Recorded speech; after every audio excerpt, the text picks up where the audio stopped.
Boom, we are live. Thank you guys for joining me this evening. It's a beautiful Sunday, New Year's Eve. Happy New Year's Eve, everybody. Kablamo. Light's a little bit dark in this bitch. It's scaly. Probably my shirt's making shit all white looking. It's too bright for the light. Some weird camera action going on there because my shirt's white, probably. Anthony, what's up, man? Happy New Year about to be here pretty soon. How's everybody's New Year going? Everybody's partying, having a good time. Being safe, I hope. No drinking and driving.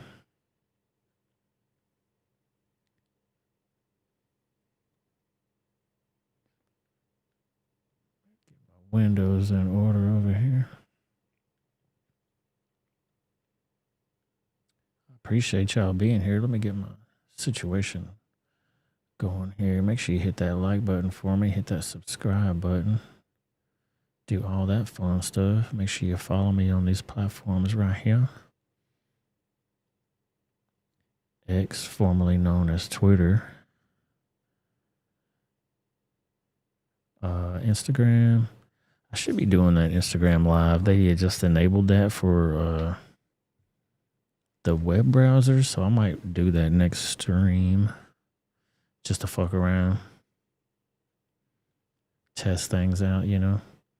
We are monetized now over on YouTube. Make sure y'all donate if you feel inclined to do so. It's not required, but always fun. Helps keep the lights on and all that fun shit, you know.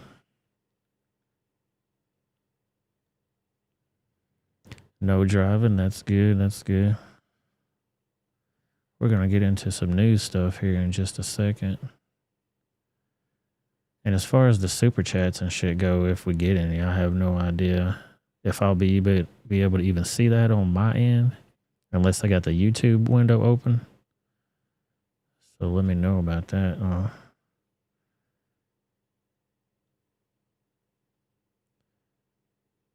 Go back over here to this stream situation here.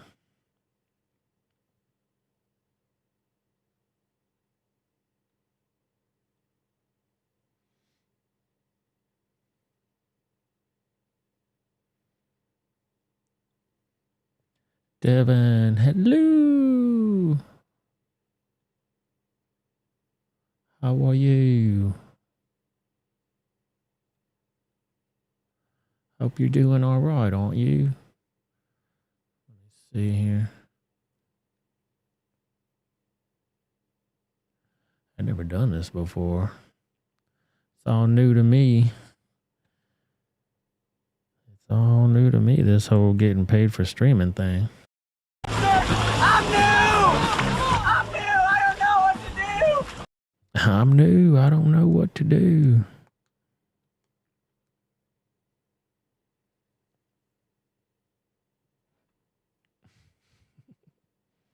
Might be going to a new Tears Eve party.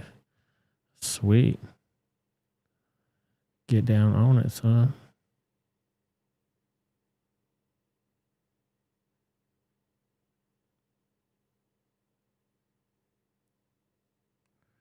Give me 1 second. Maybe I have to just keep that closed for now. I don't want to try to push it too much. Things be acting crazy sometimes. Before we get started, make sure you head over to that rebelwithoutareason.com. You're going to find a live link to the live show over there on Rumble. Click on that beast. You'll go right over there to it. Join all the folks that are hanging out over there. When we get ready to end the YouTube show a little bit later on, we're going to go over to Rumble. We'll do some exclusive content over there.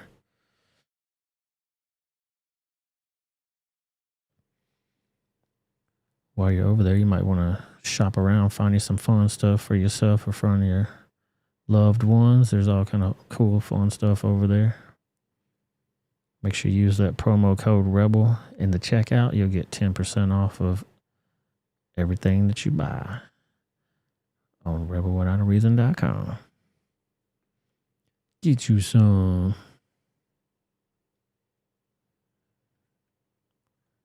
Go over here to the news stuff. The ball's going to be dropping over here in Nashville. We're going to try to get on that when that happens. Until then, I'm going to entertain you with the latest news stories.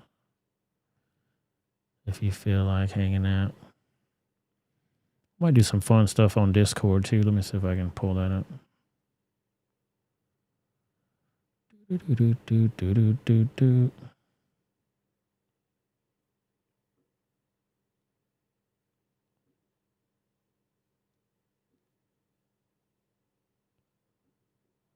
There we go. I was playing around with that earlier today.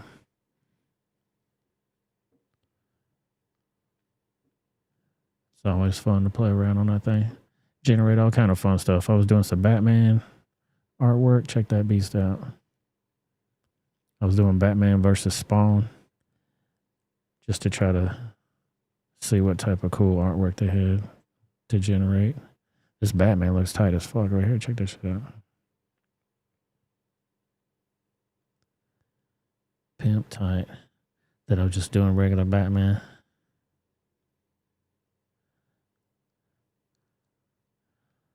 Playing around with the art generator. Doing some fireworks, New Year's Eve scenes.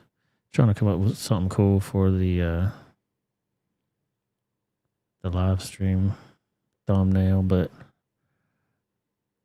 mess around with fun stuff.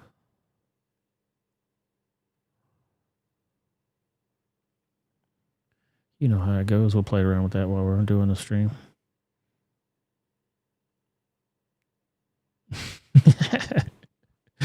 You're damn right, Noel. What's going on, man? Happy New Year. Noel says, you know you're getting old when you gotta take a nap to make it to the new year. For real, dude. I didn't make it to the live stream the other day because I took a nap and I didn't even wake up in time. It was like 10 o'clock. There ain't no live streaming going on now. Everybody gone to bed. Shit. Fireworks going off on the next street over. Yeah, they're popping it off over here on my street. The neighbors that are usually get down on the New Year's Eve.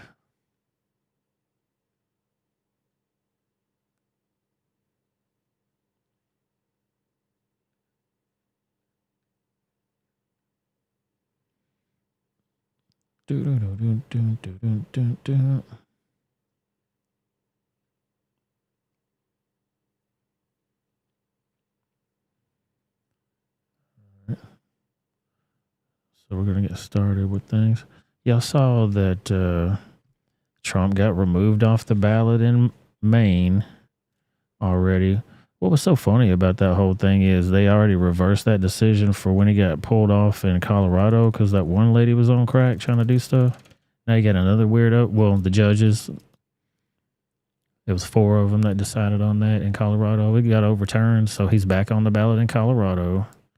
This crazy hooker in Maine put her 2 cents worth in, and now he's off the ballot in Maine, and that's going to get reversed too. Just shows you how stupid ass desperate they are.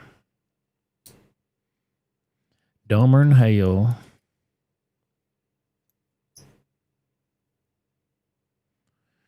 Let's see what the legal analysts got to say about it. I think they can agree it's all a bunch of hogwash and a bunch of hooey. Pence to, quote, do the right thing. That is not something that a Democrat ever did. Jessica, this is the worst legal take I've ever heard. It's absurd. It's absolutely absurd for a non-lawyer to sit here and say that minus a confrontation with someone who has not been charged, much less convicted, that the court can take them off the ballot. It is a shameful moment in American jurisprudence. It is like watching a bad high school musical. It is a cringe-inducing moment for anyone who's ever taught the law, practice the law, and Colorado will be scorned for decades because of this, and it will be reversed by the court very, very quickly. And quickly, Hugh, do you think it's 9-0? Do you think that the liberal justices on the Supreme Court can get around what you're talking about? I'm praying it's 9-0 because if Justice Brown Jackson or Justice Sotomayor throws in with the pirates in Colorado, their reputations will be as damaged as the Colorado justices' reputations are. It is an absurd decision. I hate that little bloop at the end of that thing. It blows out your speakers and it gives you a little bloop. Stupid TikTok. Yeah, all the legal scholars are like, this is stupid as hell and it don't make no damn sense. Anybody that's half a piece of a lawyer can go, this is dumb as hell. What are y'all doing, man?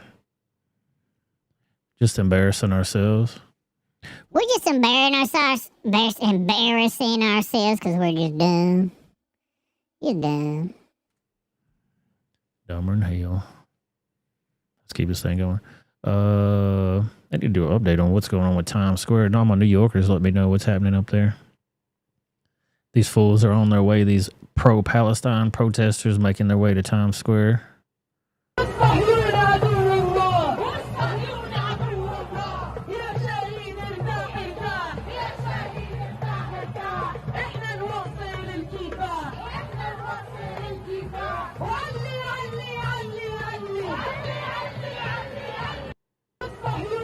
Make it like a high, make a honey ho. It's going to be trouble, man. They get down there to the Times Square. But the 5-0 said they ain't fucking with it. They got barriers around. They ain't going to get close. Allegedly. Massive police force on high alert. They said they got all of the troops out there. They weren't taking no chances.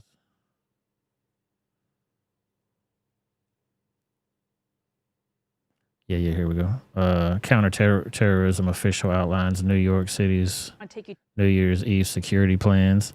They said they got radioactive sniffing backpacks that they're going to be wearing that have radioactive detection on them. Check this shit out. For exclusive, the NYPD rolling out some new technology aimed at keeping people safe. This is a look at these new backpacks that pick up radiation when it climbs above normal levels. These devices will be used by counterterrorism units. Climbs above normal levels? What's a normal level of radiation every day that you're exposed to? Does anybody know?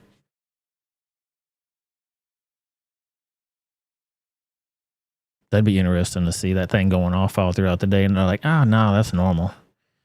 You getting that beamed into your forehead every time you answer that phone. They are being deployed tonight during the New Year's Eve festivities in Times Square. We want to continue our coverage with Chief Investigative Reporter Jonathan Dienst, who has more on the security measures being taken in Times Square tonight. Jonathan? Yeah, good evening. Thousands of police officers joined by federal partners, layers of security all around Times Square as hundreds of thousands of people are filing in, preparing for tonight's celebration. So far, no incidents to report. We have joining us the Deputy Commissioner of Intelligence and Counterterrorism for the NYPD, Rebecca Weiner. Fill us in. How is the night looking so far? So far, so good. It's a beautiful night. We've got lots of people filing in. All is orderly, under control. We're getting ready for a great night ahead. All right, listen to what he says on this next few lines here. I thought it was kind of crazy. Just stood out to me a little bit. He's trying to call this shit like it's a football game. Who you got, local terrorists or unknown actors? What about your top concerns tonight? Is it protesters? Is it lone actor? What are you looking out for? Well, Yeah, is it protesters? Is it unknown actor? Who are you rooting for? context this year than the last few, and that's because of everything that's going on around the world, particularly in the wake of Israel and Hamas war. So as we know, we've seen a lot of protests over the last several weeks. We have one going on right now, not near this area, and we have... Not near this area. You can hear the dude on the megaphone in the background behind her. I don't even know what the hell he's saying, but he's getting down on it. Under control. Concerns certainly about lone actor incidents as we are every year, but we have a really robust counterterrorism overlay all around us as we speak.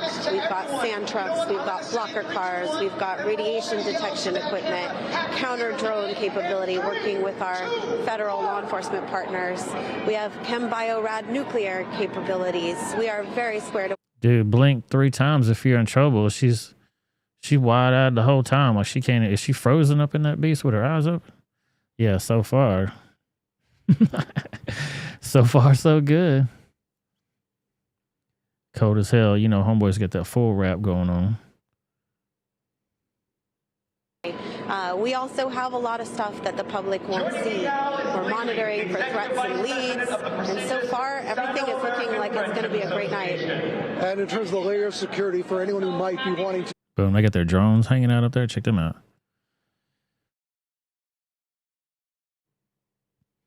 That's a weird design for a drone. Go back where you can see it a little more.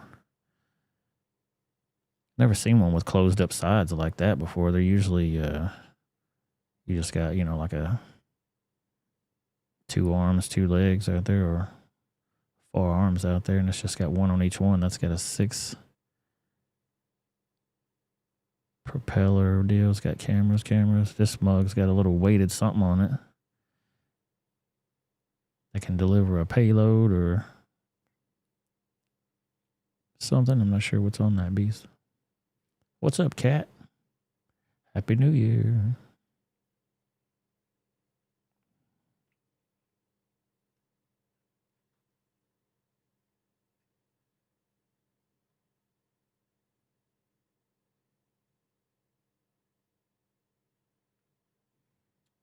One second, we'll get back on that.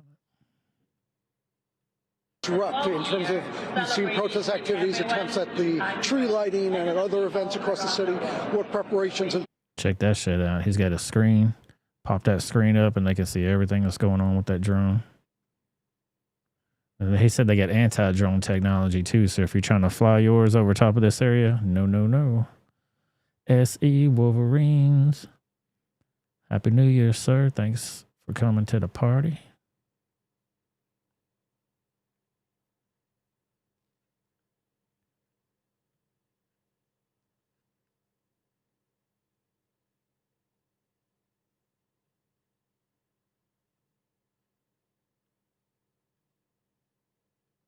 here to stop any attempts at disruption? So we've made it very clear, peaceful protests, all right. Anything that's disruptive is not going to be tolerated, and we've got plenty of resources here to make sure that that's true. We've been very clear time and time again. This is a night for everyone to enjoy, a night for everyone to enjoy safely and peacefully. Last question for people who are still thinking about coming tonight. Still room? Can people still attend? Absolutely. The pens are filling up. They'll be a little farther away, but we're encouraging everybody to come down. And we're also encouraging the public. If you see something concerning, certainly let any of the hundreds of police officers nearby know. We're all in this together, and we're really looking forward to ringing in 2024 together. Deputy Commissioner Weiner, thank you for taking the time out for us. Thank you. That's the latest from Times Square. They're expecting... Yeah, that's the latest from Times Square. So give me 1 second. I'm going to go over here and check out another feed.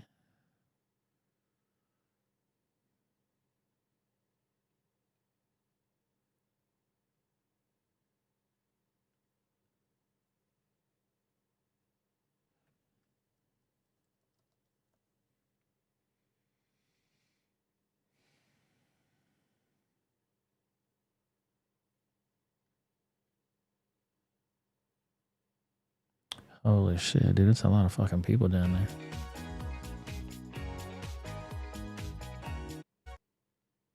They're trying to get my shit busted with that stupid ass music.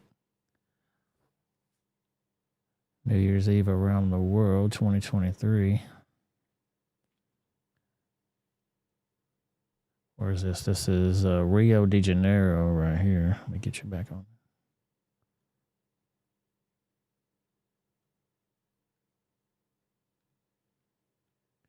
Rio de Janeiro right there. Check them out.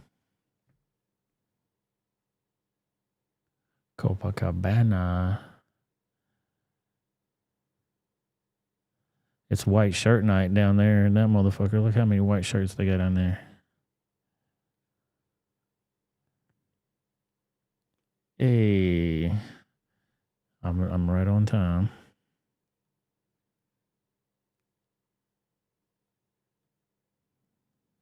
I got the feed for it earlier. Let me go back.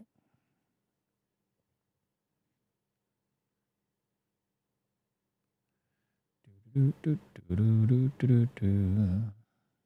here we go. Times Square.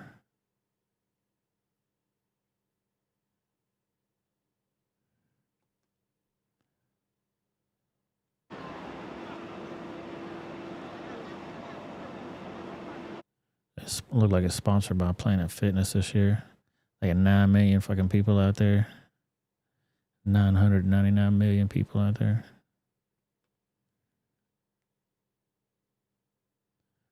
$1 million.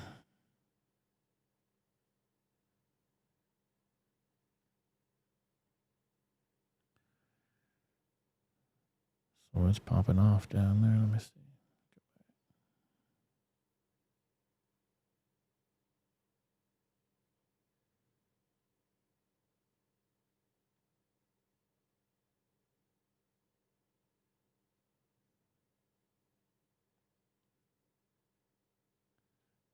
Check back in with that a little later. See how that's going.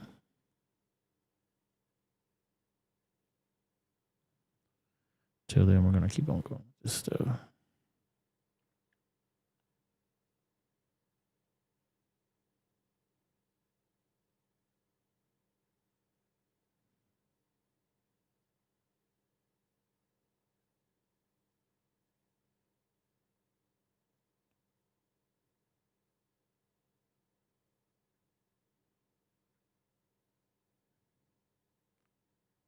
Maybe 1 second here. Oh, shit, yeah.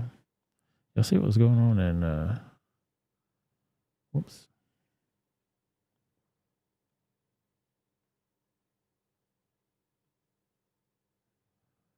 There we go. Damn house.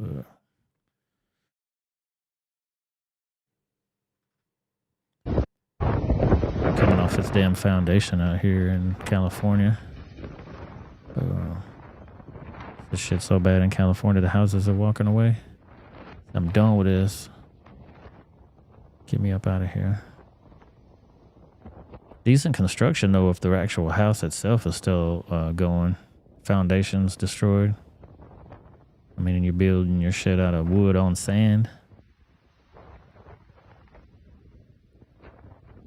The beach erodes after a while, though, you know what I mean? Like, you see photographs of this house back when it was first built. It probably wasn't that close to the shore.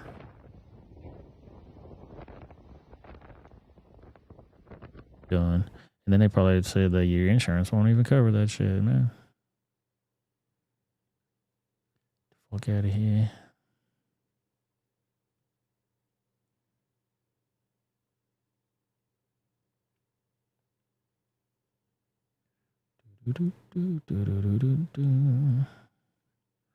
One second.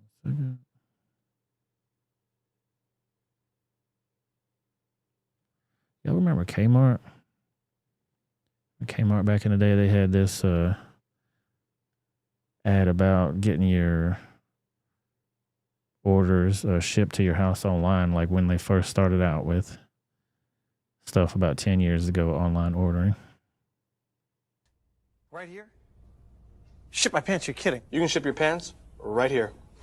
You hear that? I can ship my pants for free. Wow, I just may ship my pants. Yeah, ship your pants. Billy, you can ship your pants too. I can't wait to ship my pants, Dad. I just shipped my pants, and it's very convenient. Very convenient. I just shipped my drawers. I just shipped my nightie. I just shipped my bed. If you can't find what you're looking for in store, we'll find it at Kmart.com right now and ship it to you for free. Right here? Ship my pants, you're kidding. You can ship your pants today. Kmart.com. Hilarious.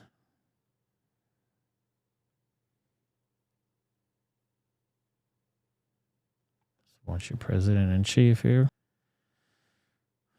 No, Blinken, dumbass. No, it was Blinken the other day getting into Air Force One. He turned around waving and like, who the fuck you waving at, dude? Nobody cares who you are. Fuck out of here.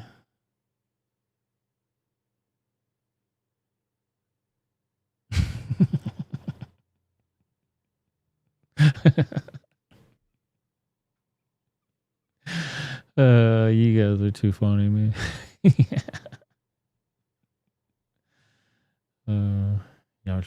Y'all crack me up.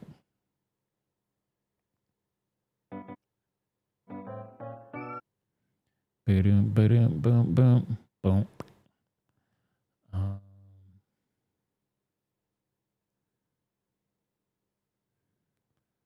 See here where we're going next. More shenanigans. What about your future president, Big Mike Obama?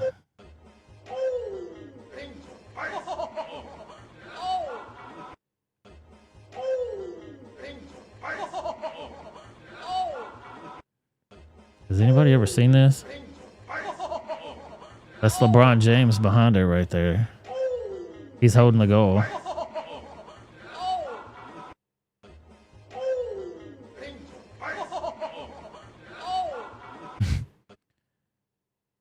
Is that Dwayne Wade right there? That's Dwayne Wade. Looks like LeBron James. I'm not sure who this gentleman is. Never seen Big Dick Mike come over there and slam one behind these gentlemen like that before. Never seen that video. Oh, Big Mike.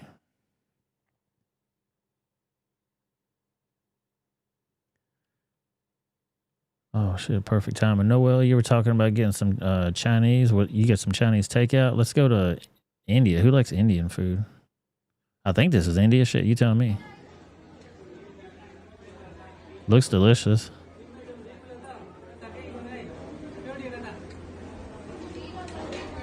Homeboy frying it up in that wok. Oh, what the hell? Oh, hell no. It's so good the rats can't stay away from it, dude. Look at these rats all over the joint.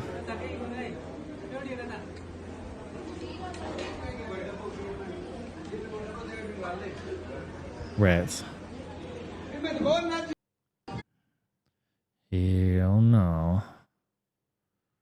I can't get down with it. I just like regular old American food.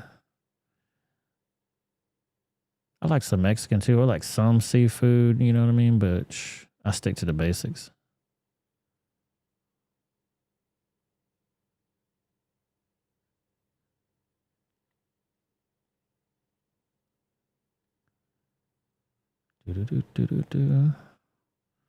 Let's check this one out. There was a story the other day. I think this might be the same exact one. A guy killed himself, and then his wife's girlfriend's mother, and then he killed his wife's girlfriend. I'm sorry. He killed his girlfriend, and then he killed his girlfriend's mother, then he killed himself. Totally confused. Let's let them explain it.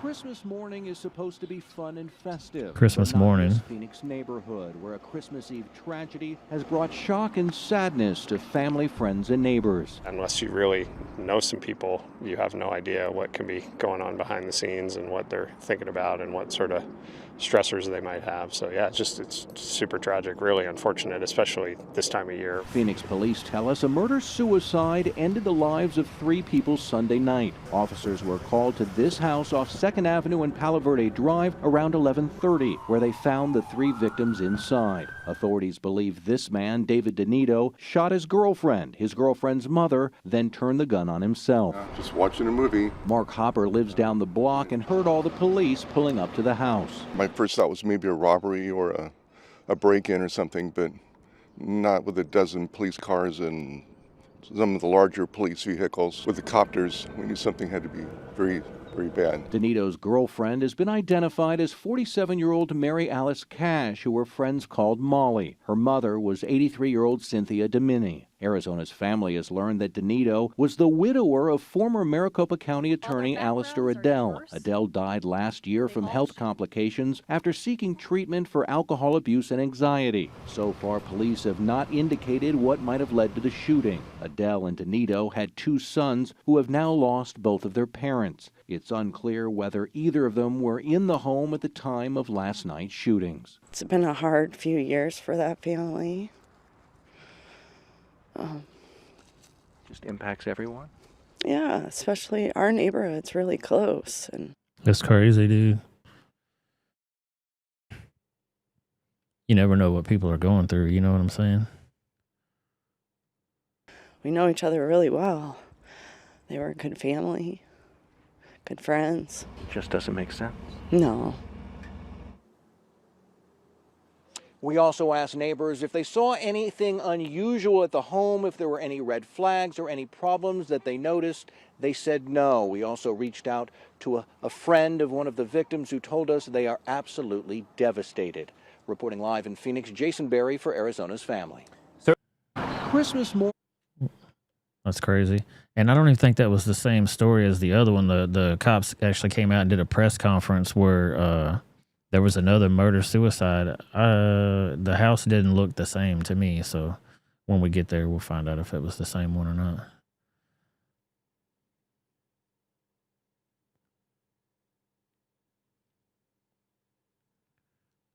That one.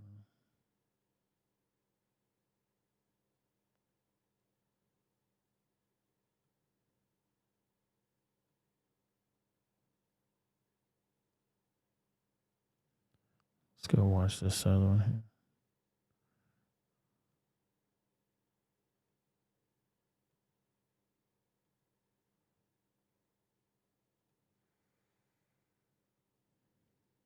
Woman heckles the cops after she got shot. I'm calling from Kenmore 4th. From Kenmore. So there's a fight going. Yeah, Kenmore and 4th. There's a fight going on between a man and women. So a woman is trying to stab a man. She has so a it's knife? so serious now. Yeah, she has a knife. Hey, drop the knife! Drop the knife! Hey! Oh, hell no. Who knows what's going to happen here? Viewer discretion advised. Shout out to Donuts Raw Footage over there on YouTube. Follow his channel. Drop the knife! Drop the knife! Damn, he just stood up and shot this woman point blank, and it just flashed, and she just stood there. What the hell? Drop the knife! Drop the knife! Shots fired. Officer needs help. Drop. Hey, get on the ground now! Get on the ground now! Get on the ground! Let me see your hands! What kind of fight is it? Let me see your hands! I'm too drunk. Get on the ground now! I can't. I'm too drunk. What is it? Hey, get on. Are you shot? Get on the ground now! Get on the ground now! Fuck it. Okay. Back up a little. Yeah, we gotta back up. Shots fired. Put your hands up. Man. It hurts, man. It hurts. Are you going to have to put skin on me? Hey, get on the ground now. Get on the ground. What the hell? Respond any direction. What the hell? It looked like he shot her already. She took her coat off. What's up, Zato? Happy New Year. It's good to have the old gang back together. What the hell? Hell yeah.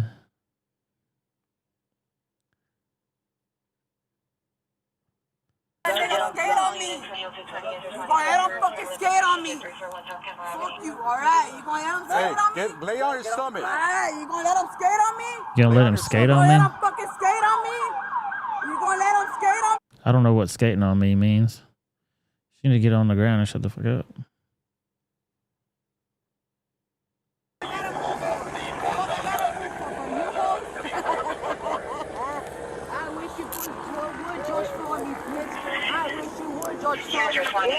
What the hell? I can't breathe. She's talking about, I wish you would George Floyd me. I can't breathe. Everybody, that's the whole default nowadays. When you get caught by the cops, I can't breathe. Or you just run away like a motherfucker. Hit him with that taser. Run like hell, run like hell. Run, run, run. Gone.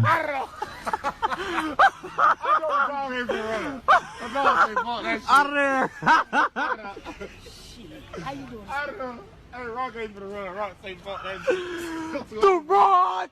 You too old for this shit, dog. Rock. Rock don't run anymore, that's as far as you got. Shit, he said I ain't running no damn where. Dude broke out, said I ain't fucking running nowhere. You chase him.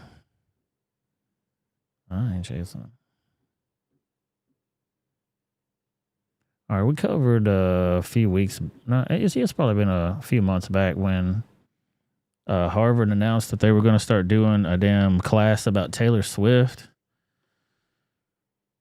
Oh, fucking dumb. Here's 2023. 2023 going out kicking and screaming. Harvard University plans to offer a new course titled Taylor Swift and Her World. Stephanie Burt, Professor of English at Harvard University. For a self-confessed Swiftie, you've created the course. You'll be teaching it next semester and you've got plenty of students wanting this course. I do, yeah. We've got almost 300 people signed up. Real honor to be able to spend time with this music and also to connect this music of Taylor Swift's. Normally, I would do the little high-pitched voice like this to make fun of these people, because that's how they sound. But on this one here, I gotta do this one here, because I love Taylor Swift. She's so nice. Her songs are good. She sings everything in key. I like everything she does. Dude's got more damn bass in his voice than a fucking subwoofer. I admire so much, and that's already attracted so much attention to other songs, other works of art, novels and poems that maybe have smaller or more regional or different kinds of generic fan base. I love one of your quotes that you have written with some of your articles. We are lucky enough to be living in a time when one of our major artists is also one of the most famous people on the planet. Why would you not have a course like that? She made her first political endorsement when the Democratic governor of Tennessee, Phil Bredesen, ran against a very... Back when Phil Bredesen ran against somebody and did some stuff, I liked the song that she put out at that time. I was shaking it. I was shaking my twig and berries at everybody, and it was a good time. You like my hat? Right-wing Republican Marsha Blackburn, who wants to outlaw people like me. Taylor's preferred candidate lost. So she can't just make people do whatever she says. She has been very good about encouraging people to register to vote. Love to see her get more political in certain ways or more outspoken about climate, less private jet flights, where the world is going. But I see why, as someone who's very consciously a unifier and a person who brings people together on a world stage, she does clearly have views. I think she thinks I'm a real person with civil rights, which is great. And so I would love to see her be a bit more political. I think he's got this hat on here because that hairline receding back to the back of his neck. You know what I'm saying? Unconfirmed, but suspected. And I really love to see what she's done in terms of voter registration. What makes her so successful? Everything. She's one of the great songwriters. Those words are memorable. Those hooks land. First time I heard Betty, I was singing it for the next several. Those lyrics are memorable. Those hooks land. That shit's banging, in case you didn't know. Okay? Look at my hat. Would she be this big if she weren't able to leave all those Easter eggs for her fans? Would she be this big without her health and her energy and certain kinds of economic and honestly racial privilege that she also has? No, she wouldn't be quite this big, and she knows it. Kissed her ass and dissed her all on the same track. Damn, he dissed her ass and kissed her ass on the same track. Said she was everything, and I said she wasn't nothing. Yeah, she influenced me to do everything, but she's a white supremacist, though. Damn, cut hard. Cut me deep.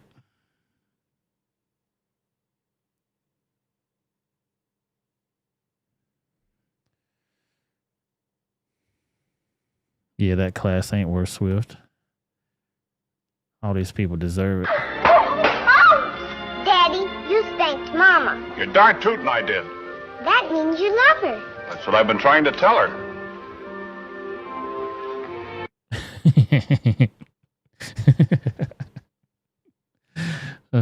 She was like, I only do it because I love you.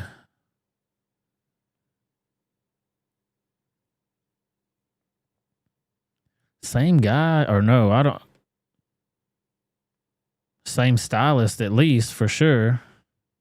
I don't know if this is the same he, him, but it's the same stylist for sure. Hello, Aunt Lily here. I'm going to save myself some time. Instead of reading to filth every single comment I get regarding this, I'm just going to make a coverall video here. I work at a mental health clinic, and I'm going to show you here the shelf on which we keep all the books and reference items and medical texts that list being transgender as a mental illness. Hold on, I'm going to show you the shelf, okay? There it is. Those are all the books that list being transgender as a mental illness.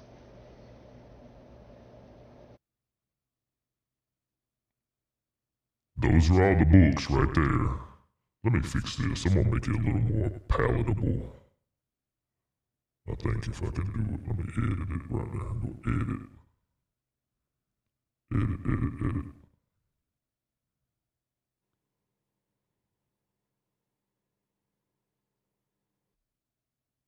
There you go.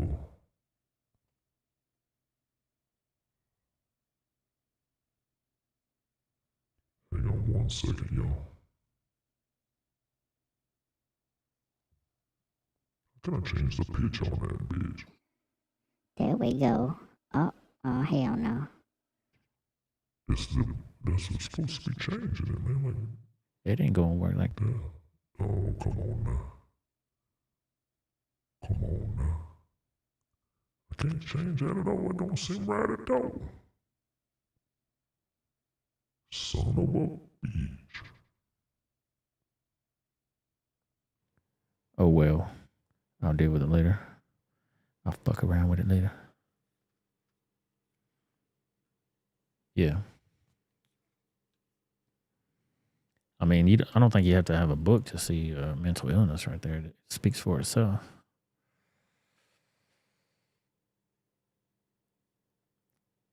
Yeah, I think he was working there. Weirdos, man. Weirdos. But hey, man, to each their own. That you do what you want. Man, did y'all ever watch the Shriners when y'all were kids? Like when we were kids, we would go see the Christmas parade every year in Nashville, okay? And they always had the Shriners out there on like, they had mopeds, they had fucking motorcycles, little clown cars and shit. They go around in circles and do all kinds of weird shit, but they were part of like the Christmas parade, you know what I mean? I had no idea what their affiliation was, but according to this gentleman, it's got some negative connotations to this hat that they wore, that big red hat with the sword on there. Check this out. Tell us, first of all, what is the Shriners and what is the significance of that fez? In order to be a Shriner, you have to reach the highest degrees of Freemasonry, either the 32nd degree of the Scottish Rite or 13th degree of the York Rite, and then you're allowed to go into the shrine. In order to be a Shriner, in the initiation, every Shriner takes a blood oath of allegiance to Allah as his God and Muhammad as his prophet. They're not even allowed to pray in the name of Jesus at the lodge, are they? No. But you swear allegiance that Allah is your God, Muhammad is your prophet. Why do they wear the red fez? It is because if you study history, during the 7th and 8th century, as the Muslims swept across North Africa, they came to Fez, Morocco. And in Fez, Morocco, there was a large community of Christians. And Muhammad had ordered the slaughter of all the infidels, meaning Christians, who would not bow down to Allah and Muhammad as the prophet. And the Muslims went in with the Islamic sword, and there in Fez slaughtered thousands of Christians. And then they took their Fez hats and they dipped it in the blood of Christians, glorying in the defeat of Christianity. And that's why the fezzes are red, representing the blood of Christians defeated by the Islamic sword, which they have encrusted in jewels on the front. And there are Christians who walk around wearing this hat. And Dave, to be honest, it's an abomination in the eyes of God.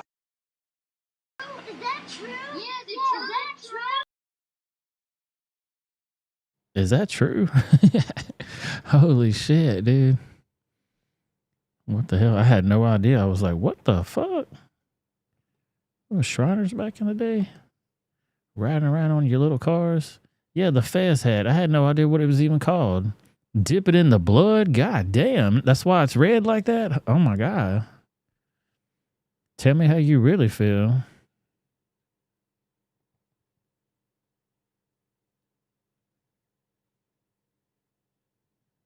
Yeah, I don't know. Is that true? I have no idea if it's true or not. I do know one thing that's true. OSHA's going to be mad as hell at this guy. Look at this shit. Where's OSHA at on this job site? God damn.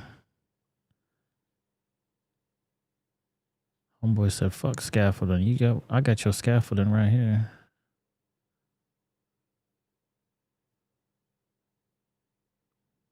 Who's got next? You don't need no scaffolding. Throw you some pipe out there. Ain't got no sound on this video. Throw you some pipe out there. Stand on that mug. Get you another thing. We're going to build it all the way up to the top. Don't look down.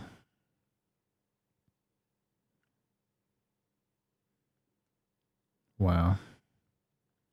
Amazing. Ain't no way you pay me to do that damn job. No. No. Aw, shit, yeah. I got the crazy fucking story right here. Check this out. I know we're all about back in the blue and all that shit, but we talked about before, not all police officers are the good kind. They give the good kind a bad name, and I wonder what the good police officers thought about after they saw this video. Check this shit out. How about a drink?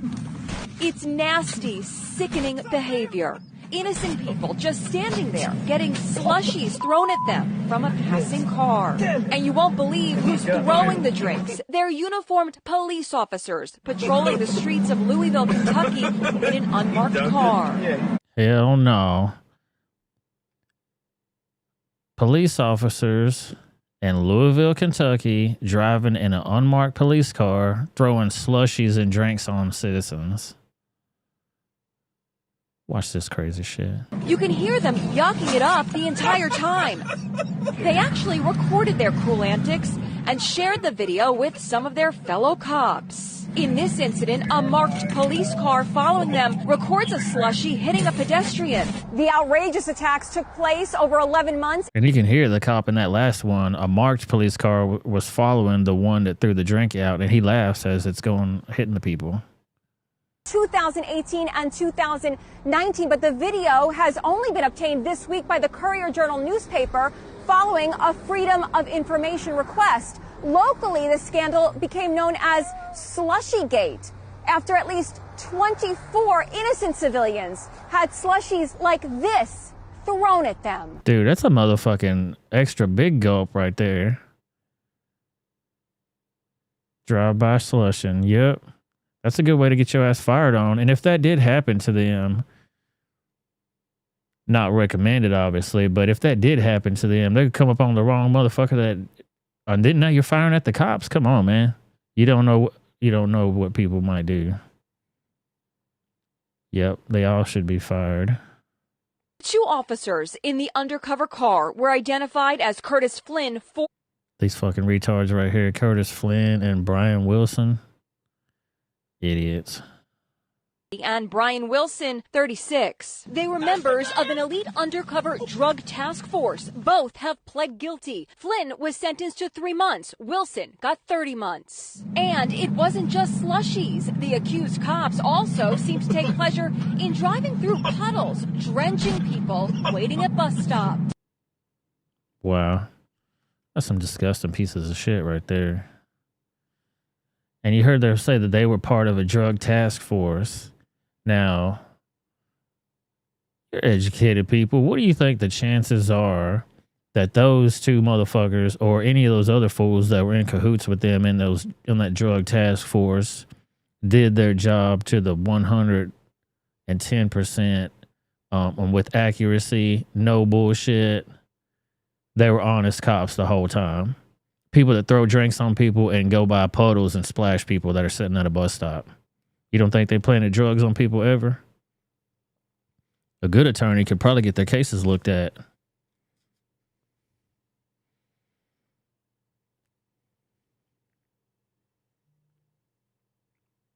That's a good point, too. Noah says 2023 was the year of you can't make this up. 2024 is going to be the year of hold my beer. Exactly. Crazy, dude. Yeah, how you going to top this shit? How do you top this shit? Let's find out. We've learned 36-year-old Justin Davidson was ordered to forfeit 2 handguns and 3 rifles a decade ago. In fact, during a search of his home in 2012, police found those weapons, body armor, high-capacity magazines, and police scanners, according to documents we found. Davidson pleaded guilty to being a felon in possession of a firearm, sending him to federal prison for about 4 years. Now, tonight, the question is, were there any warning signs? 8 News Now investigator Kyle Payne takes a more detailed look. David and Sasha, Justin Davidson has an extensive criminal history. The 8 News Now investigators were the first to tell you about his prison sentence and police record. And there's more where that came from. 36-year-old Justin Jeffrey Davidson, no stranger to the justice system. Most notably, he served hard time on a 12 to 32-month sentence in state prison on a drug charge. Why this fool out of jail?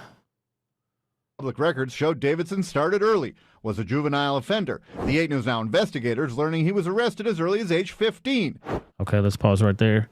Whenever you're a minor doing shit, getting in trouble, and then you become an adult, your record as a minor is supposed to be sealed, is it not? How do they know that this person was doing shit at 15 years old? I don't know how that works. Records showing the Clark County Public Defender Office unable to represent his co-defendant in one case because they represented Davidson when he was younger. He has... Okay, so his old attorney tried to represent him in his new case after he became an adult, and they were like, no, fuck that. Conflict of interest, you can't do it, homie.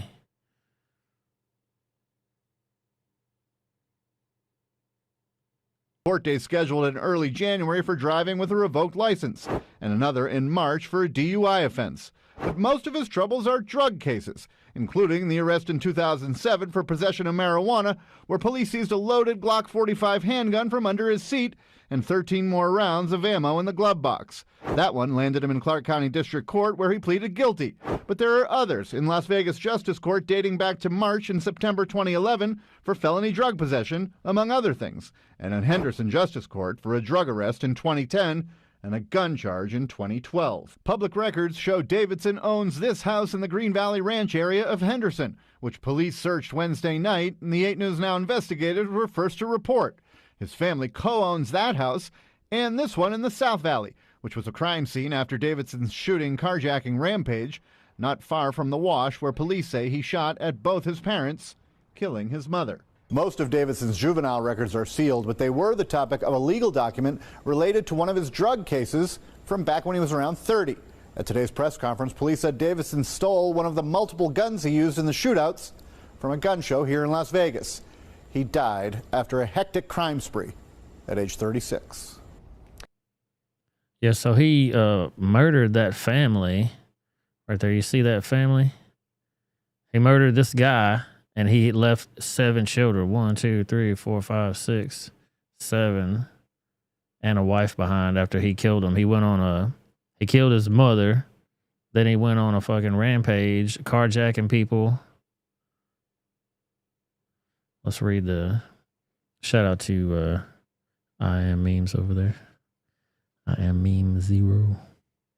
Justin Davidson, a man with a lengthy criminal history dating back to 2009 including arrests on drug and weapons charges and scheduled court cases, was able to go on a rampage in California.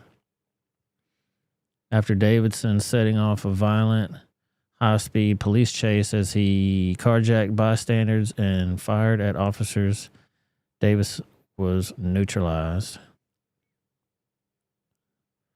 Justin Davison, 36, who fatally shot his mother 2 days after Christmas, led police on a chase through the suburbs of Las Vegas and along the way stole a police vehicle and carjacked Jerry Lopez at gunpoint.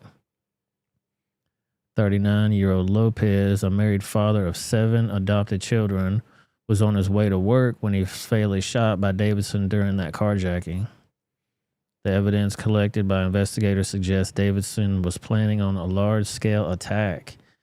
The evidence included a notebook with a hand-drawn diagram of potential ambush situations,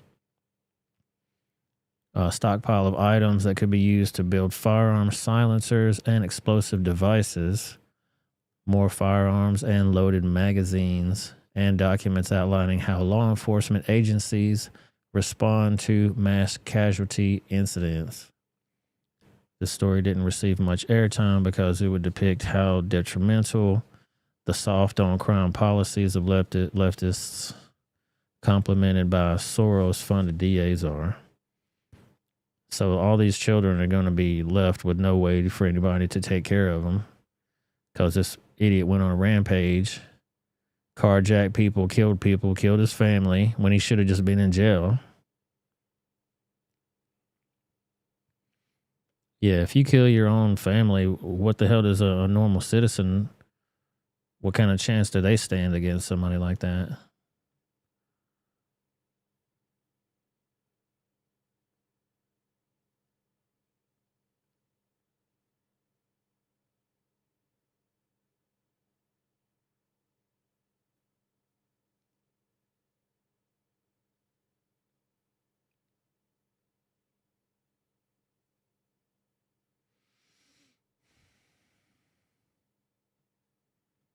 All right, we're going to move on to the next one here.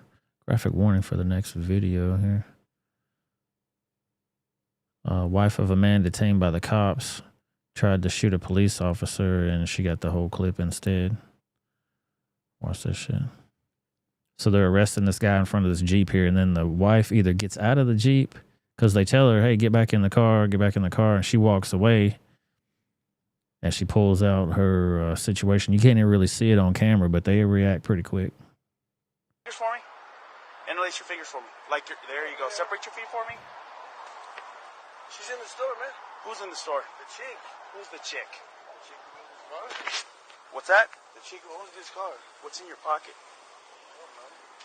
Interlace your fingers for me. Why are you grabbing on me? Huh? I'll let you know in just a second, okay? Yeah, I understand. But keep going. Hey, stay in the car. Stay in the car. Okay, grab her. Come here. Oh, shit!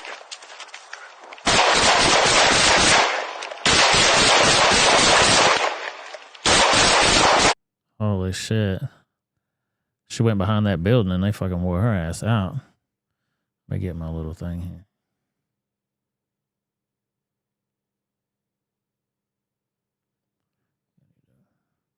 Probably put that over that.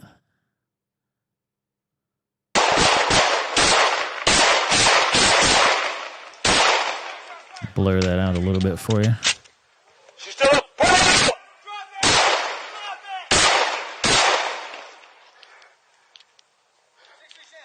Hold on, hold on.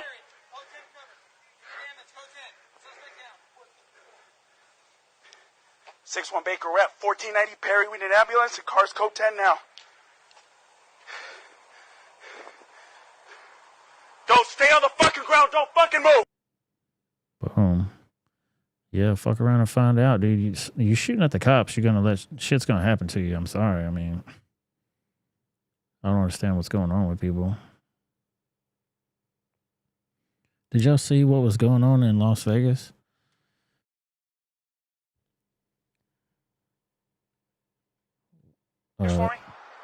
Heavy police presence after reports of numerous shots fired from the MGM Signature Towers balcony.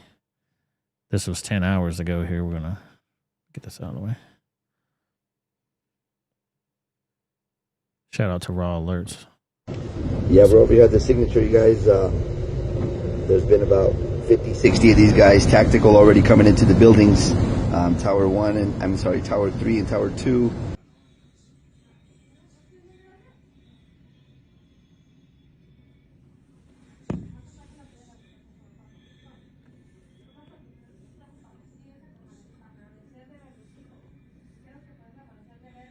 Dude, what would you do? You're on vacation in Las Vegas and you see 50 or 60 cops. The whole hotel is surrounded. Building is on lockdown. You ain't going nowhere. They ain't going nowhere. Not just the building, the whole entire block.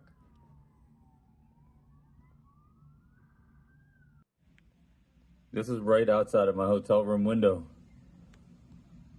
The police drone. And I wonder if that's... At least I think that's what it is.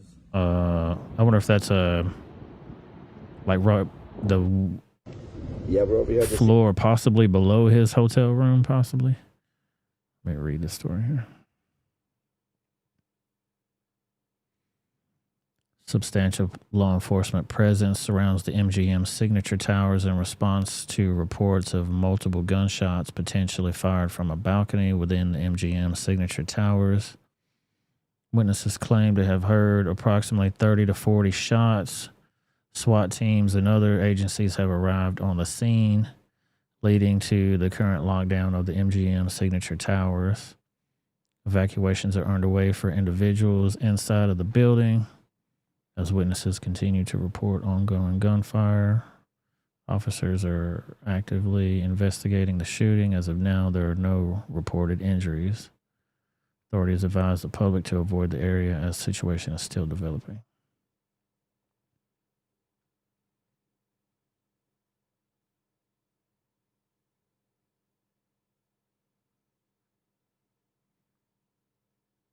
There was another update here. Officers just confirmed gunshots were fired in the area. MGM signature towers. At this time, no one's reported injured. Nearby hotels such as the Elara by Hilton are reported to be on lockdown. People inside the hotels are being evacuated from their rooms. Dude, I'd be pissed. You had plans for your vacation. You know, spend all this money down there. You're trying to go to dinner. You're trying to go to lunch. You're trying to go to somewhere with your significant other. You might be getting married. There ain't no damn telling, man. All right, here's the guy here. They got the guy. Police identified John Letzkus, 45, as the person of interest in this morning's shooting. His whereabouts are currently unknown. Police have recovered a weapon believing to be used in the incident. So this was the guy. And I guess he ran away. They got away from all those cops. How the hell is this dude still on the run? All them damn cops, this motherfucker got away. Okay, we got him here. It says the guy responsible for this morning's shooting caused a major emergency response, been taken into custody moments ago. Officers say there's no further public safety threat. So they got the bad guy. Yeah, it is going to get crazy this year. It seems like that's what everybody's saying. That's what everybody's saying around now. Politically, on the social spectrum out there, shit's going to get crazy. I wanted to ask you, so Chris Christie thinks that you're a flip-flopper on the Donald Trump issue. And honestly, I agree with him. And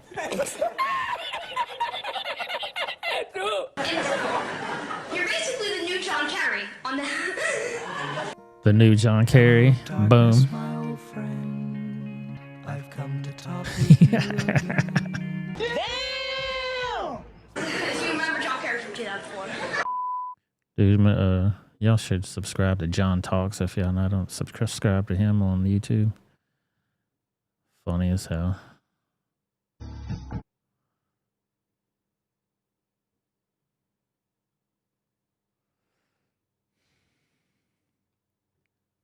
Good night, Anthony McQuaid. Have a good evening, man. Happy New Year, brother. Thanks for coming. Anthony about to go get his party on. About to get that party on. Be safe out there, man. Let's go to this next one here. Remember we covered the story where the lady was self-pleasuring by the beach? Where she ended up deleting herself, which was crazy as hell. Was she shamed to death over an embarrassing incident on a beach? Please, don't do this to me. Are you serious? That's the question swirling after this woman, a realtor, was found dead. Police body cam video starts with cops approaching 35-year-old Christina Revels Glick. We got multiple calls about you. Some cops say witnesses saw her using an adult toy on the beach. I'm sorry, I was stressed out. She's put in cuffs. This is ridiculous. What am I being arrested for? Dude, I don't know. If she was a fat slob, they probably wouldn't have never arrested her. She says she thought she was by herself. A family saw it. They had kids. What? There was nobody around me. She's led in cuffs through a restaurant near Savannah, Georgia, and taken to a patrol car. Legal-wise, if she just would have kept her mouth shut right there, it would have been their word against hers if they never had any video footage or anything of it. But I think they looked into her bag and saw her self-stimulation device. And that was more credence to their claim, you know. But right there, she said, hey, it was only a few minutes and nobody saw me. Well, if you would have kept your mouth shut, everything probably would have been fine. They would have thrown it out. But just the embarrassment of it is the whole thing, you know. The incident was reported on the Smoking Gun website under the headline, Woman Busted for Pleasure Session on Beach. She was said to have gone on a downward spiral following the report and ended her life. According to the coroner's report, the cause of death was gunshot wound to the head. The manner of death is certified as suicide. Neighbor Garrett White let local police into her apartment. He spoke to Les Trent about the beach incident. You do not believe this. That's kind of odd that he was the local neighbor and he had a key to her apartment. He's the one that let the cops in. Correctly, and the police should not have been called. No, because look what it led to. Somebody taking their life. A sad end after a single indiscretion on the beach. Please, don't do this to me. Are you serious? And we don't know. I mean, who knows if that was the sole cause of it? You know, there could have been other things. But still, she was a realtor. I mean, that's going to be detrimental to your situation for sure. You're on Inside Edition. The Smoking Gun website did an article about it.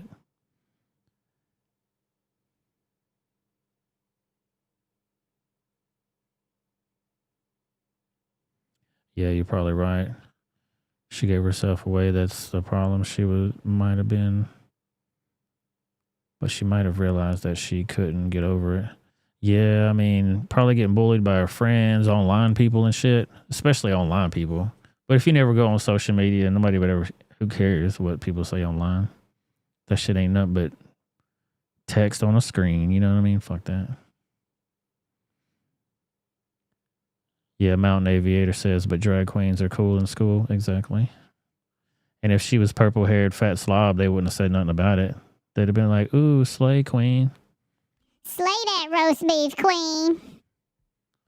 Yeah, I mean, let's get on to this next shit. Charleston White was trying to, they were trying to do him a stream interview or something, and they brought this weird motherfucker up to him to do the interview with him, and he ran up out of there and was like, hell no, I ain't doing that. And when you see the person that they were trying to pair him with or something, I have no idea what the interaction was supposed to even be. Kind of like the grandpa that was there with the trannies, and they said, he said, hell no, I got to get the fuck out of here. He couldn't even do it.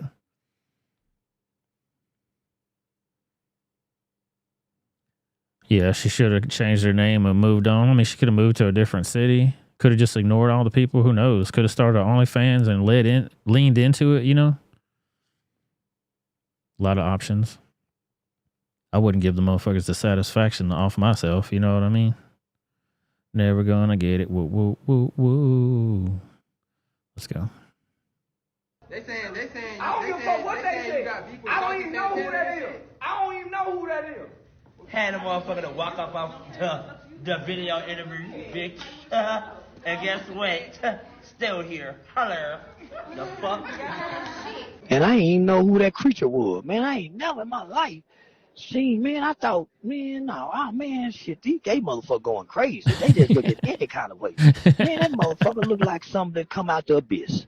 Yeah, that nigga, like, man, that shit better. Where you going? Why you leaving? So you could have died. They saying. Dude, y'all so why it kills me, man. That motherfucker is so funny. Oh, shit, he's so funny.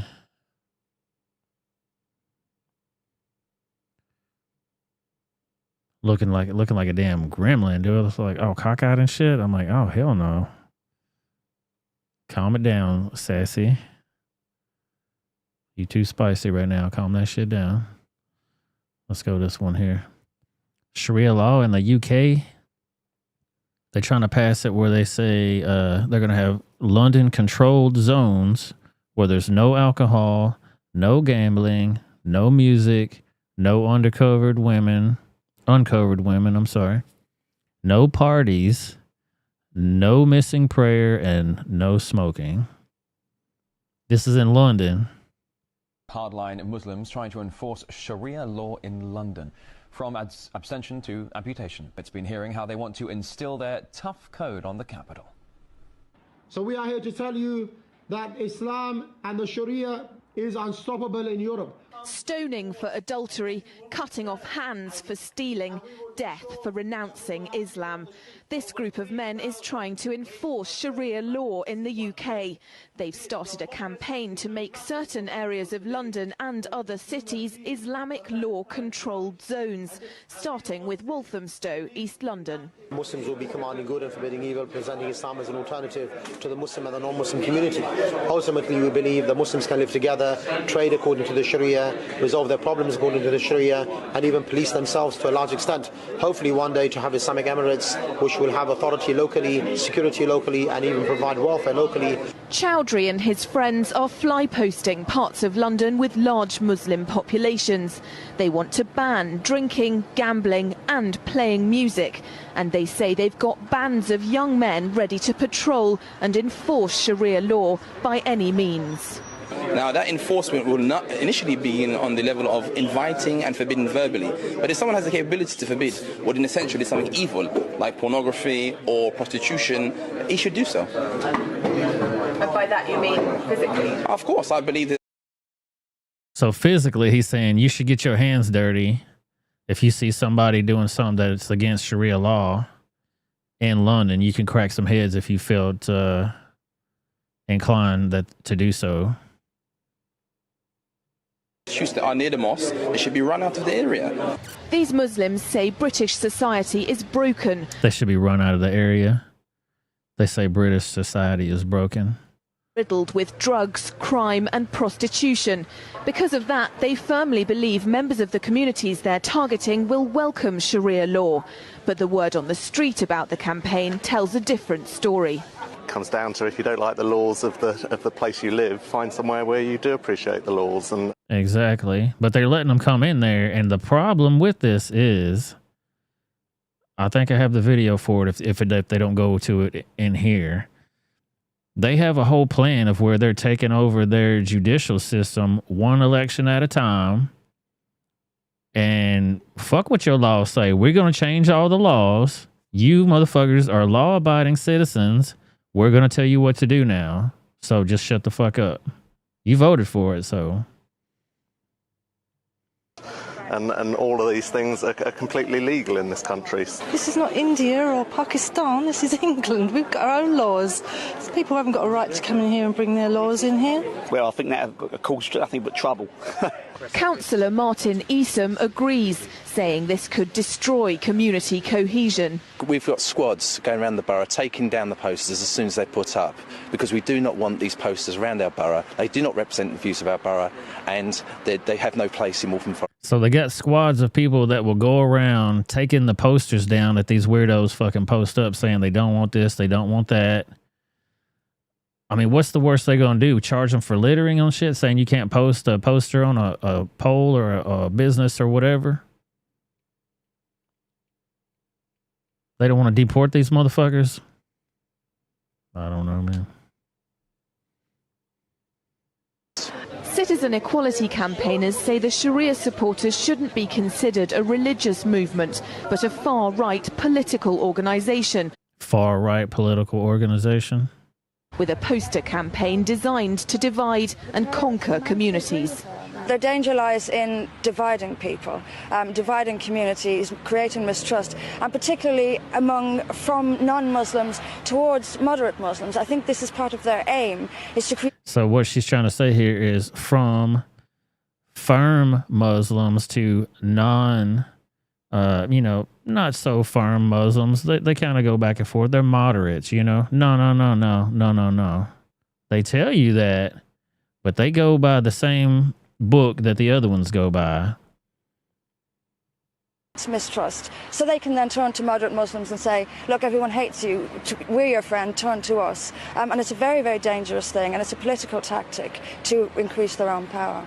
Undeterred by opposition, Chowdhury and his group plan what they see as the beginning of an Islamic emirate, not just in the UK, but all over Europe. Listen to this. Police have mobilised to take these posters down as fast as they appear, but Chowdhury and his group say they formed bands of vigilante enforcers to make sure Sharia is adhered to, verbally or physically.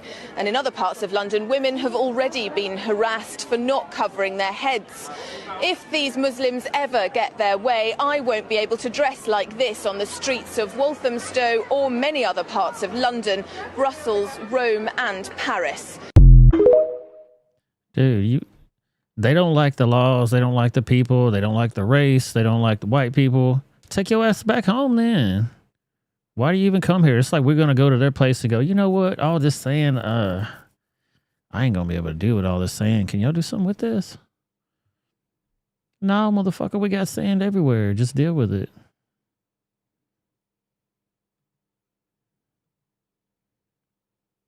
They're going to find out eventually. It may not turn out well for them.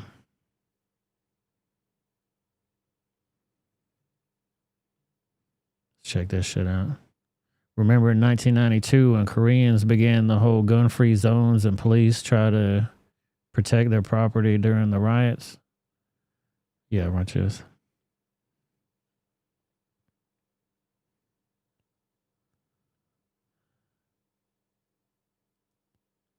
LA burning 25, the riots 25 years later. A gun store manager, David Jew, looks back.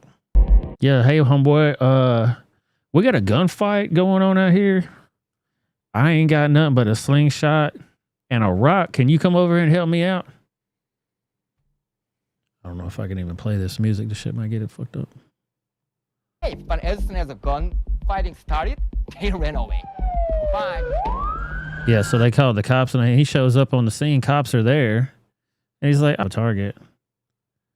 Yeah, those rooftop Koreans weren't playing no games, dude. They was up there with them assault rifles. Yeah. Letting motherfuckers know, don't even go away here.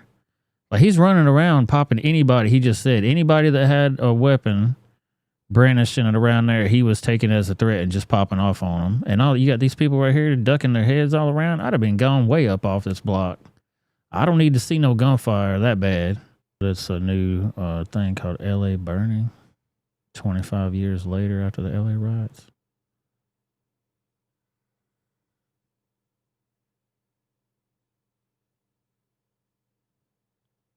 Crazy. That's what happens when you got Bob mentality. Watch this shit right here. This lady's getting attacked by people. It almost looks like one of those street takeovers when they take over the whole damn block and they were probably starting some shit with her. They start throwing water on her and she starts getting her weapon out there. Just got water dumped on her. They're throwing stuff at her. I don't know if it warrants getting your firearm out, but she's definitely going to respond.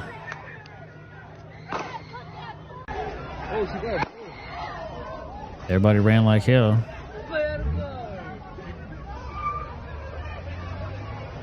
She's gone. Oh, shit. She's doubling back. Come back through, popping it again. Oh, it looked like she almost ran into somebody right there. Let's see, now they're doing the whole takeover street. I don't know what the hell was even going on there, man. Random shots going. Crazy.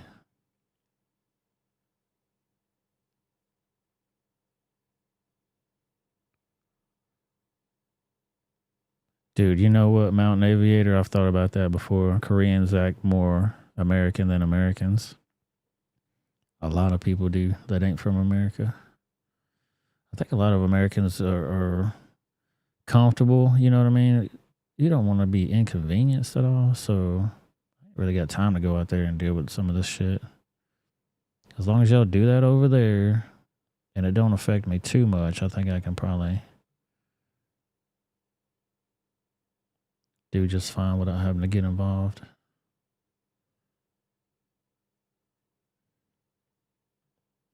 Do y'all remember the story of Gypsy Rose? Actually, before we get into that, I want to check out the Earth Cam and see where we're at. Go back. Do. Yeah, here we go. Oops. Wrong.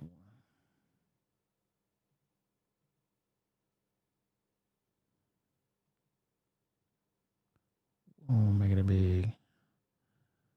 They out there doing it up on the New Year's Eve party, like New Year's Eve down there in Times Square.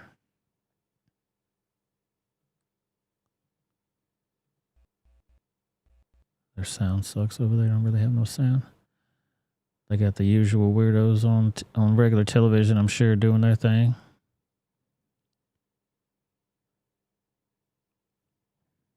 A 1,000,001 people down there. I hope nothing weird goes on down there tonight.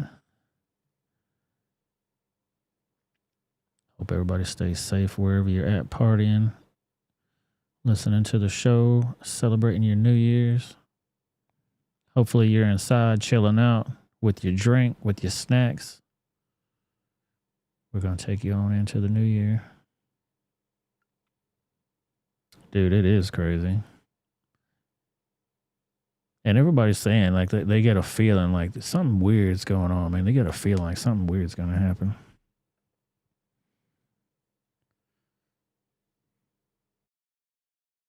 Who knows? Anyway, on to the next story. Do y'all remember Gypsy Rose? Actually, dang, I gotta pull the other window back up here. Boom.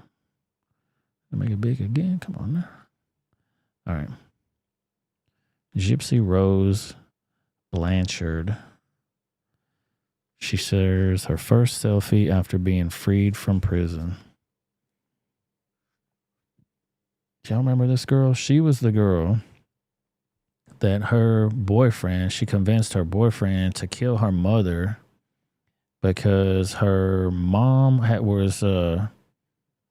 that Munchausen by proxy, and she was pretending like her daughter was sick as hell all the time, pretending like she had a fatal illness, that she was going to die, keeping her sick all the time, making her pretend to be sick, and she just couldn't deal with it no more and said, dude, you got to kill this bitch for me.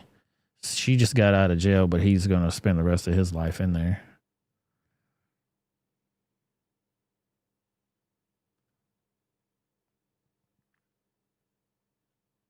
I think I might have a video here. I'm about to read this whole article.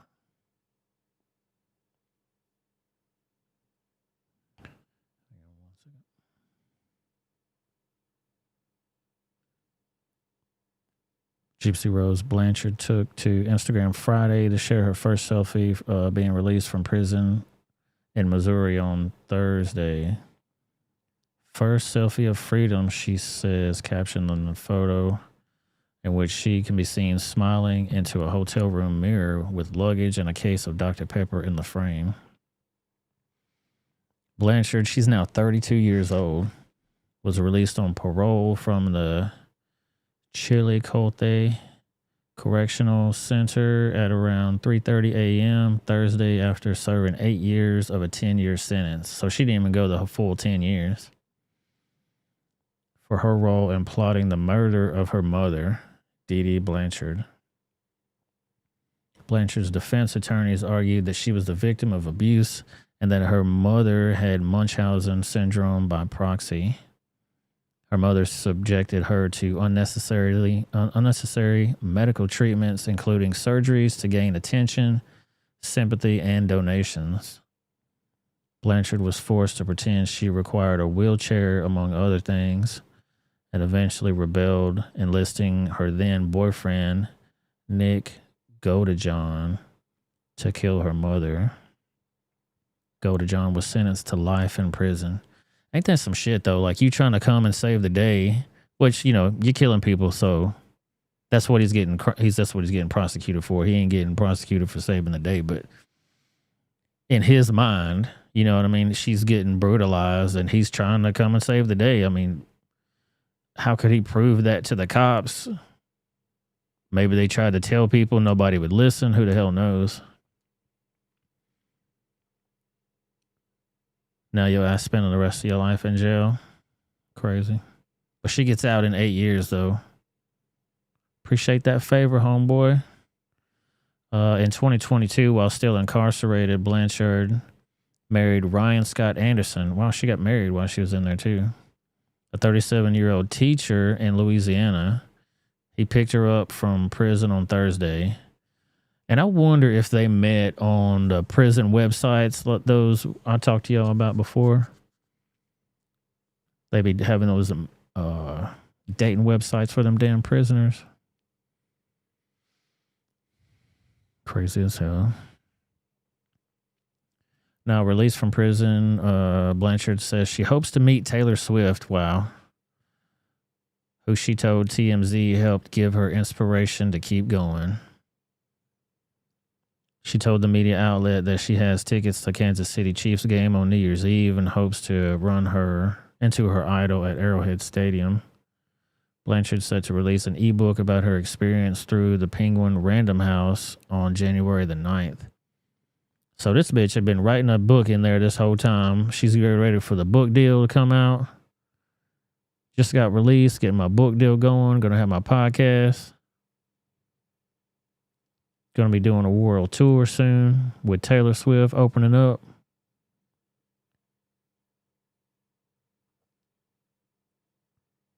Being sarcastic, of course, but come on, man. The book, titled Released, Conversations on the Eve of Freedom, will feature Gypsy's contemplative writing on trust and betrayal, love and freedom, self-worth, and identity, prison life, her marriage, and other personal issues. According to a press release, Gypsy saw her story told by others again and again in the media, from news reports and podcasts to TV series like The Act on Hulu, which must have been like an original show or movie on Hulu that was based on their story. Now granted early parole and preparing to start a new life, she's free to speak directly to her supporters in the world, the press release stated. Wow. Hey, she did her time, I guess you could say it, you know, like she did her time. The homeboy was dumb for following through with it. I mean, everybody's responsible for their own actions, you know.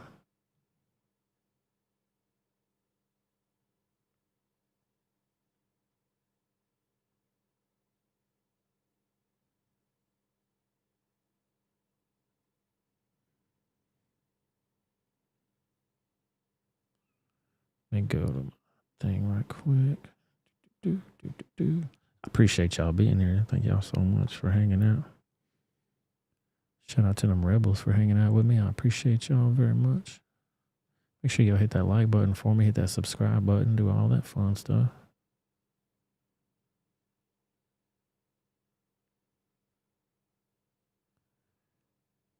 Shout out to the moderators for me.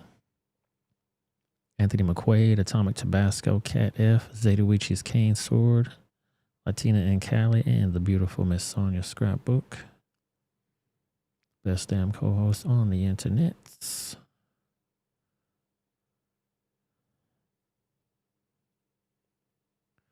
Experiment with something just for a second. Y'all bear with me just for a second.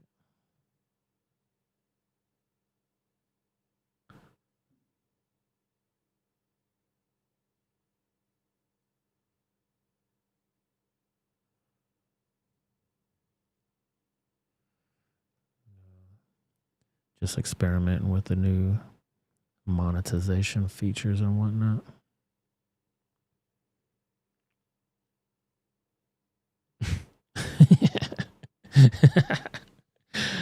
SC Wolverine said maybe she will enroll into the new Harvard and take that new Taylor Swift class. The people that she influences, they're a unique brand. I can tell you that for sure. They are a unique brand.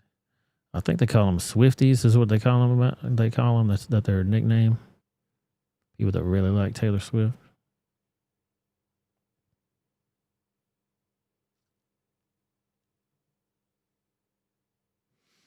Let's go to New York City and see how that shit's going.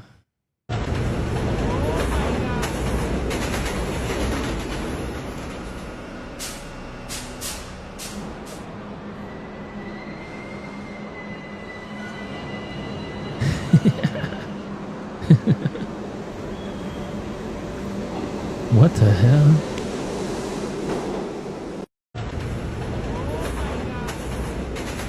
Got motherfuckers trying to be Spider-Man on the train. Dude having a rat straight up eat the funk out of his mouth. Some guy's mouth while he's passed out. Some lady doing her spread eagle yoga. Hanging from the ceiling and microwave head people. Dude, New York has a brand, that's for sure.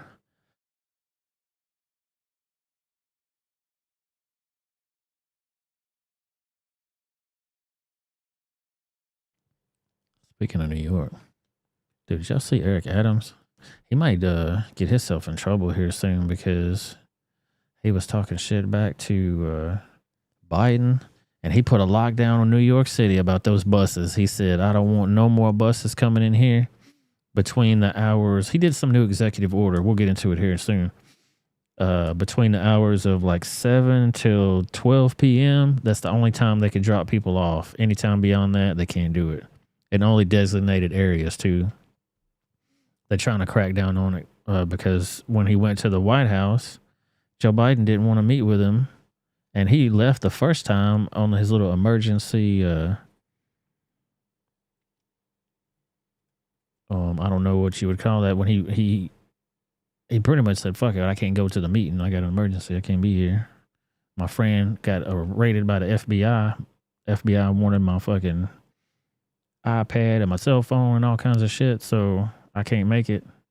So he rescheduled his trip. He went back over there, and Biden was like, nah, we ain't helping New York do shit. Everything's going according to plan. But we'll get on into that in just a second. Let's go on to this next shit. Non-binary parent raising her kids without the concept of gender. She says, my own mother didn't know what the baby's genitals were for the first 3 months. of the baby's life. You think this is child abuse? The gender reveal won't happen anytime soon. We did not assign a sex at birth, which means when they were born, they had genitals and we know what they are.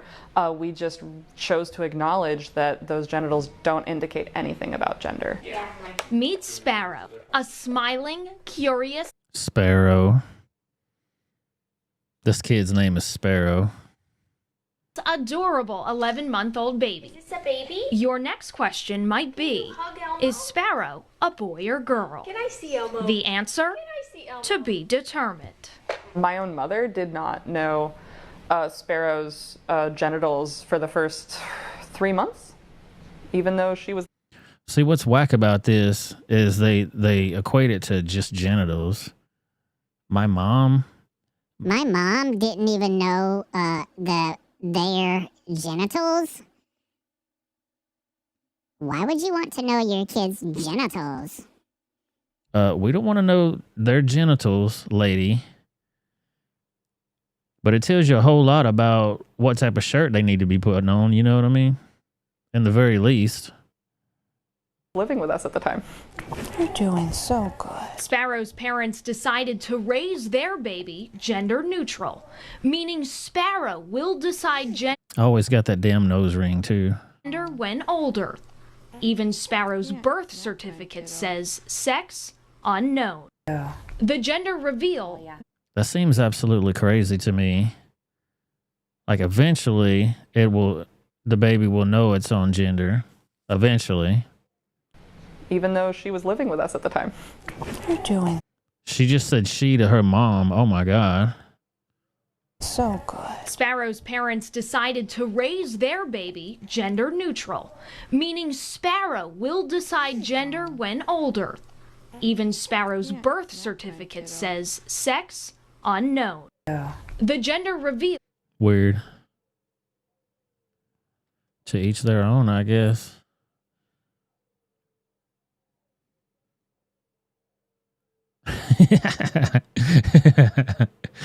Yeah, probably Mountain Aviator said, hate to break it to you, but your mom, check that out ASAP. Yeah, who knows? She probably wasn't with the kid the whole time. I mean, look at the kid though. Could you tell? She's kind of got a boy's haircut, but she purposely put a blue shirt on him. But with all these ambiguous colors, always with the nose ring, always.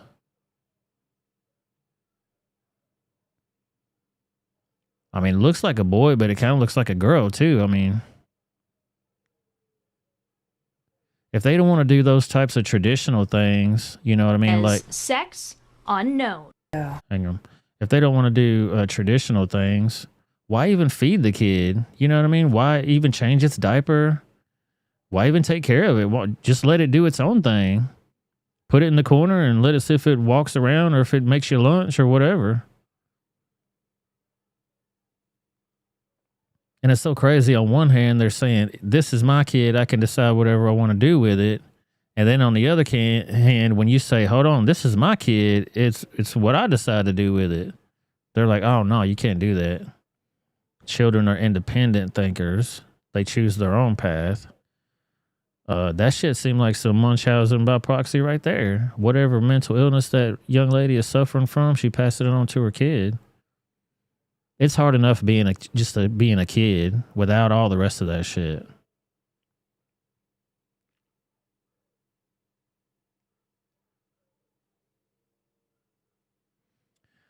The mom said she, so you know that is really he. Well, I think she said she talking about her mama. You know what I mean? She was saying to her about her mom. I don't think she meant she about the kid. Seemed like she probably rehearsed over and over about what to call that kid. Check this out. When you buy a superhero off Wish, boom. Spider-Man, Spider-Man. Disgusting.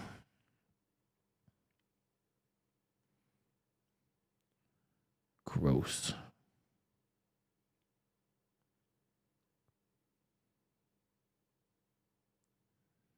Oh, yeah. Check this shit out.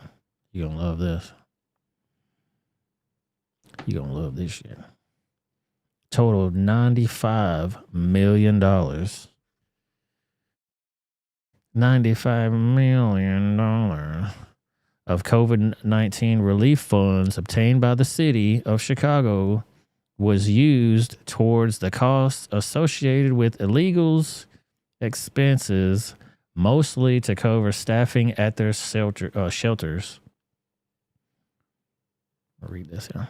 Chicago spends roughly $40 million a month. God damn, $40 million a month. That's almost $500 million a year that the residents of the city won't benefit from. Thanks to Democrats, Americans' tax dollars are not going to improve their communities, but to reward invaders. And watch Johnson going to try to explain this shit.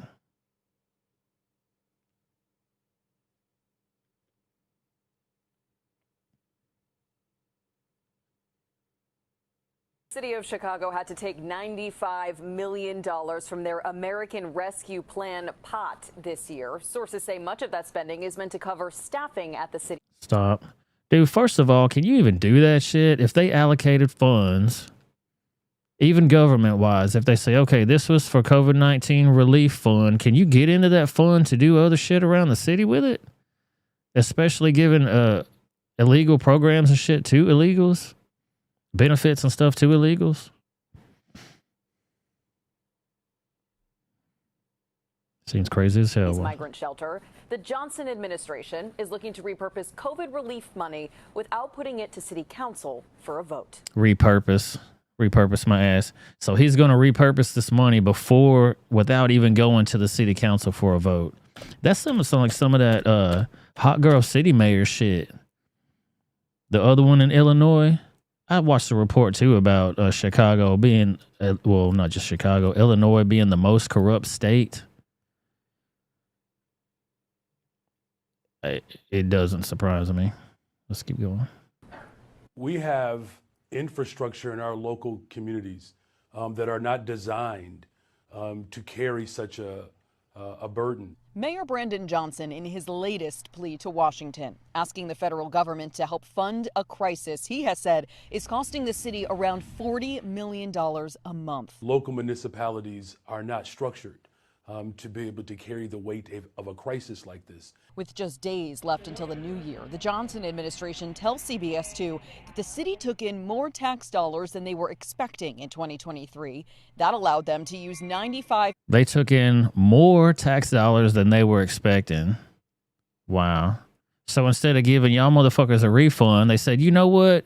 Appreciate that, homeboy. We're going to put it toward this other shit. $5 million of money, which was given to the city through the American Rescue Plan for day-to-day government operations, to cover migrant expenses instead. Sources tell CBS 2 that most of that COVID money went towards favored healthcare staffing. The Kansas-based firm tasked. So they're using money that was allocated for the American Rescue Plan to do everything in the absolute opposite direction of saving America. Got it. With caring for migrants at city-run shelters. Next year's city budget only allocated $150 million to assist migrants. The international crisis that we are experiencing right now is being subsidized by local economies. And at city-run shelters. That most of that COVID money went towards favored healthcare staffing. The Kansas-based firm tasked with caring for migrants at city-run shelters. Next year's city budget only allocated $150 million to assist migrants. The international crisis that we are experiencing right now is being subsidized by local economies. That is not sustainable. Crazy. None of it's sustainable. City of Chicago had to take 95. Hang on, bitch. Shut up. Yeah, none of that shit is sustainable. None of the programs that they do, none of the ideas that they do, none of that shit's sustainable at all.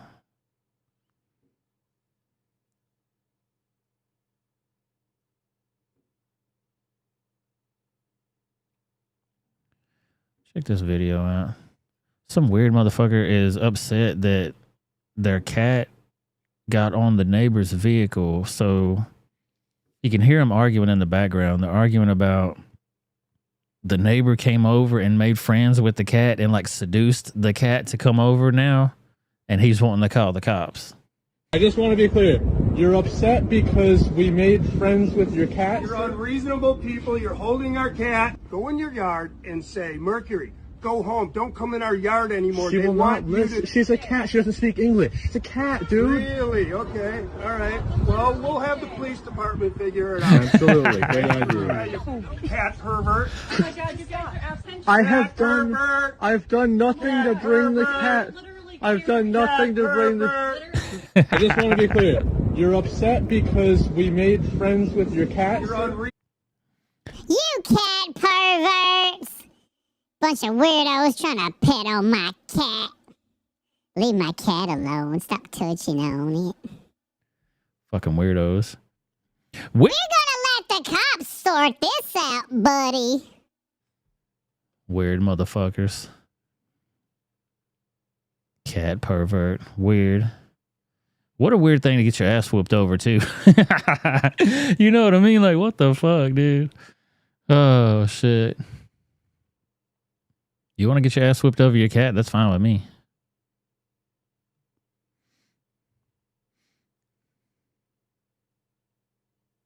Yeah, that cat was rehoming itself.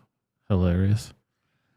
Check out this story, too. An elderly man with Alzheimer's who he thinks that this is his car. I believe this is his car, but I mean, they're parked right next to each other. They look pretty similar to somebody that's really old. His vision's probably not that great. And if he has Alzheimer's, he's not going to understand that he's getting in the wrong car. But these people see him trying to get into the car and they fucking flip out. The suspect comes out and immediately punches Florentino, beating him to the ground as his friend simply watches. The suspect... graphic warning too on this video. Sorry, just to let you know. You see the warning right there. It says graphic warning. Even walks away at one point, but returns to go through Florentino's pockets. Wow. Then kicks and stomps Florentino, knocking him to the ground every time he tries to get up. After 8 total punches and 4 kicks, the two get in their car and drive off. Jessica says her dad is still recovering. It's been hard at the fact that this happened, you know, right before Christmas. We weren't even able to really celebrate Christmas. Police arrested Travion Lockridge and DeRoderick Stevens, both charged with aggravated robbery in the case. Court documents saying that Lockridge stole the victim's phone during the attack. The suspect comes out and immediately punches. He stole his phone too. I'm not placing blame on anybody at all, but why would you let a man that's that old and he's got Alzheimer's go anywhere by himself outside, drive himself around? He's very vulnerable. You know what I mean? These big motherfuckers, look how big they are compared to him. Dude was fucking huge, and he was a frail old man. He can't defend himself. People are retarded, man.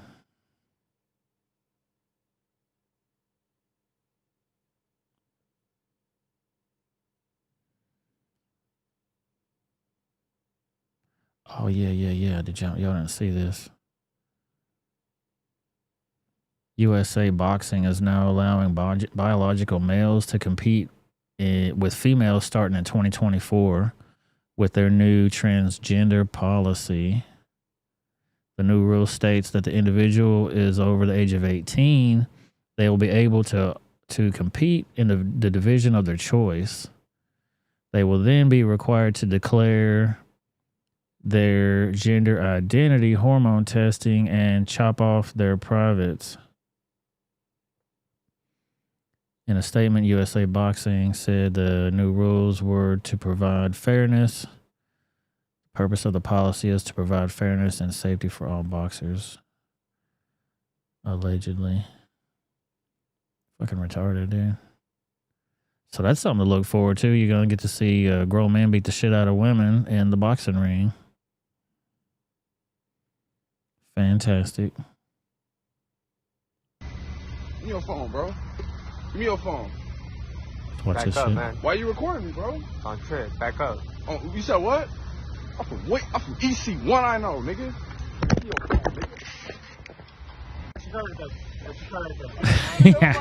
Bro, believe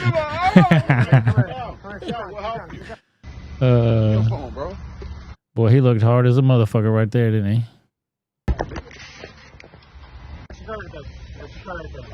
Hold my hand, bro. Believe it, Hold my hand. Oh my God, I can't see. Your phone, bro. I'm hard. Idiots. Dumb. How's that bear mace in your face?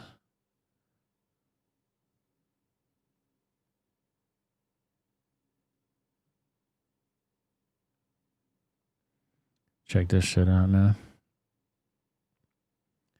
Migrants in New York City are now going door to door begging locals for money and food. I don't feel safe. I don't know. I'm paying a lot of taxes from my salary.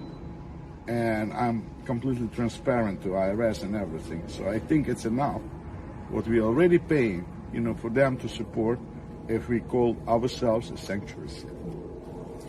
Have you seen anything like this happening in your neighborhood before? No, haven't seen. No. What a dumbass question.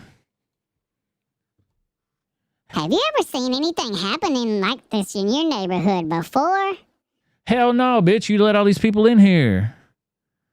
Stupid ass bitch. Do you have any message for President? Look at that fly ass coat though. This is a little migrant right here that's trying to ask dude if he got any money. Bitch, you got a fly ass coat. You give me some money. President Biden and Mayor Adams. Secure the border. That's the only message. Secure the border. Start working with the House and everybody. Republicans and Democrats have to unite on this issue, not separate. That's a shame. I don't feel safe. I don't know. I'm crazy as hell. Going door to door begging people for food and money now. Peace out, Zato. Thanks for coming to the show, man. Happy New Year. Be safe out there, brother. I appreciate you.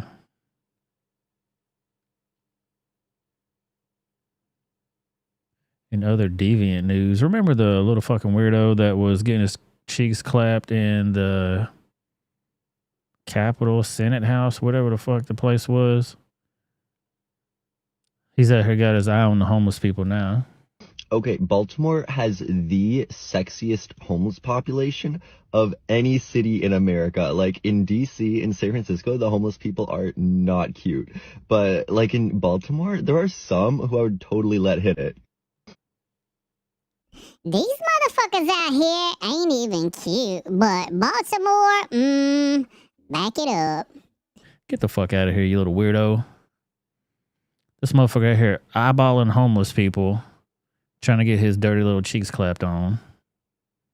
Weirdo. Give it a rest, dude. Take some medication, take a cold shower, put your balls in a cup of really cold water, whatever you need to do, brother. Get your mind out of the gutter.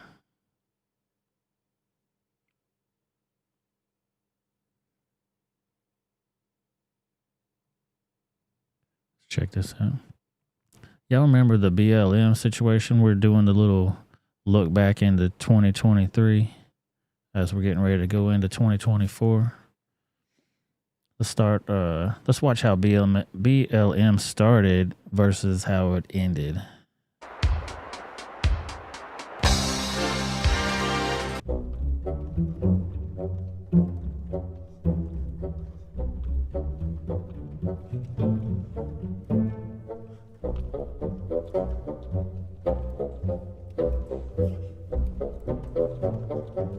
Shout out to John Talks on YouTube for these videos.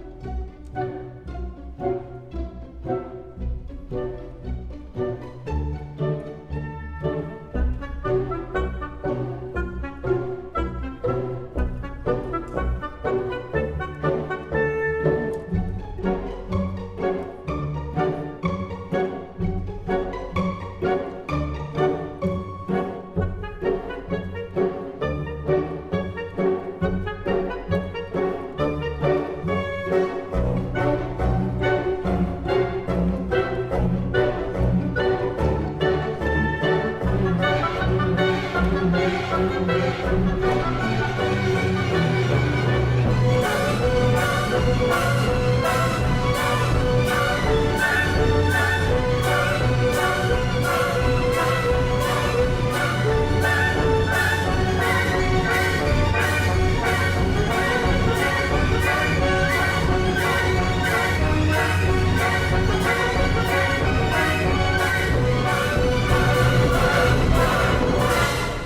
was all a lie. Guys, it was all a lie. It was all a lie, everybody. What up, Six?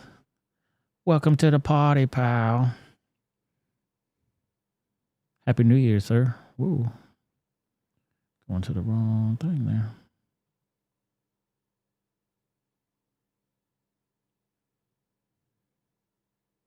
Do, do, do, do, do, do, do, do, do, do, do.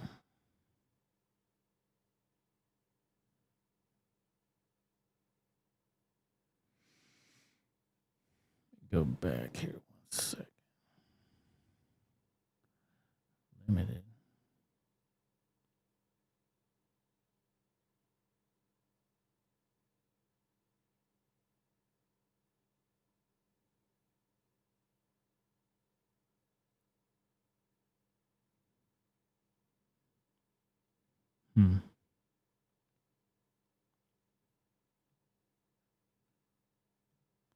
First streamed, first monotube stream, and it probably won't even be monetized. Fucking retarded. It's not suitable for most advertisers, just so you know. Yeah, here we go. Mayor Adams' migrant bus executive order is now in full effect. Turning now to the migrant crisis in the city, and Mayor Adams' executive order aimed at controlling the flow of buses carrying asylum seekers into the city is in effect. Fox 8's Stephanie Bertini has the latest on where things stand from Port Authority, plus a look at why some suburban leaders are also considering issuing similar orders. Migrant advocate Power Malou works with a network of humanitarians across the nation. So that we can be prepared. So Migrant that when advocate. migrants do arrive to New York City, we can get them to where they need to get to safely. He was told to expect. This dude works with he's a migrant advocate that works with migrants all across the nation. So he's one of the coordinators. Several charter buses of migrants this evening at the Port Authority, but it didn't happen. We did see a police presence. For the past couple of days, we have seen buses arrive here, but we're also hearing that the executive order was sent to specific companies. That executive order issued by Mayor Adams just days ago is meant to crack down on charter bus companies, bringing migrants to New York City, imposing rules like only allowing migrants to be dropped off in New York City Monday to Friday from 8:30 a.m. to 12 p.m. and requiring advance notice. Fines and even criminal charges could be the consequences, according to the city. A spokesperson with the mayor's office told Fox 5 News the expectation is that compliance. Pause it. SC Wolverines, how many likes we got over there on YouTube? Because it shows on my screen I got 2 likes here. And before, when everybody was in here, we had 7 altogether. And I know that don't mean shit to nobody, but 7 is a hell of a lot better than 2. They take 5 of my likes away? For what? Unnecessary. Will be immediate. A grace period was given after that order came down. Now that grace period is over. The federal government must take responsibility and lead on this humanitarian crisis instead of leaving it for cities and localities to handle. The mayor has said repeatedly that New York City is at capacity when it comes to helping migrants and asylum seekers. Just last week, the city says 14 buses with migrants from Texas came in just one night. With this new executive order issued now, leaders in other parts of New York, like Orange County, are considering doing something similar due to concern this could result in migrants being bused to suburbs and upstate counties. I told the county attorney that Let's make a decision probably in the next 24 hours. Although that grace period is over, a spokesperson with the NYPD says enforcement won't start right away. There will be a warning period tonight. The NYPD is not telling us how long that warning period will be. Reporting at the Port Authority, I'm Stephanie Bertini, Fox 5 News. Crazy.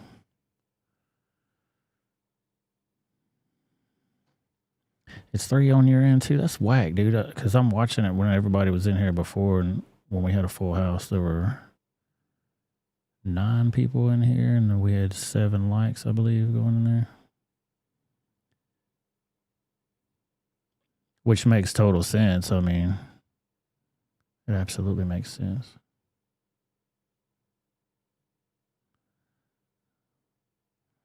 Need to tweak it anyway. It's just the first day, so I'm not too concerned. Did y'all see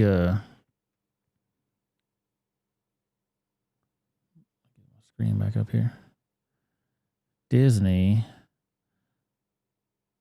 they're about to lose the copyright in 2024 for Mickey Mouse, but not like the mainstream one. It's the old Steamboat Willie. So get ready to see buku memes about that shit. They lost their copyright, so.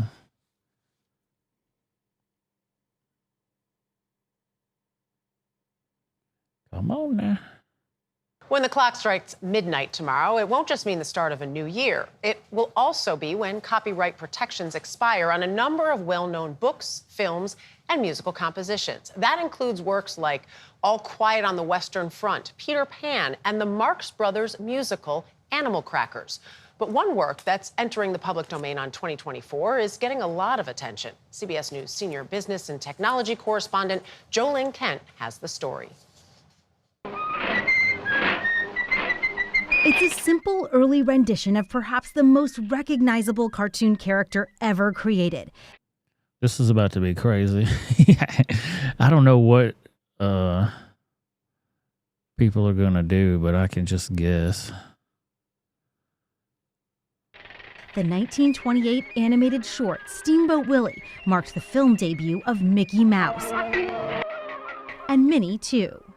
Now, almost 100 years later, this landmark piece of entertainment will enter the public domain, meaning Disney will lose its right to control it, and others can use the images as they wish.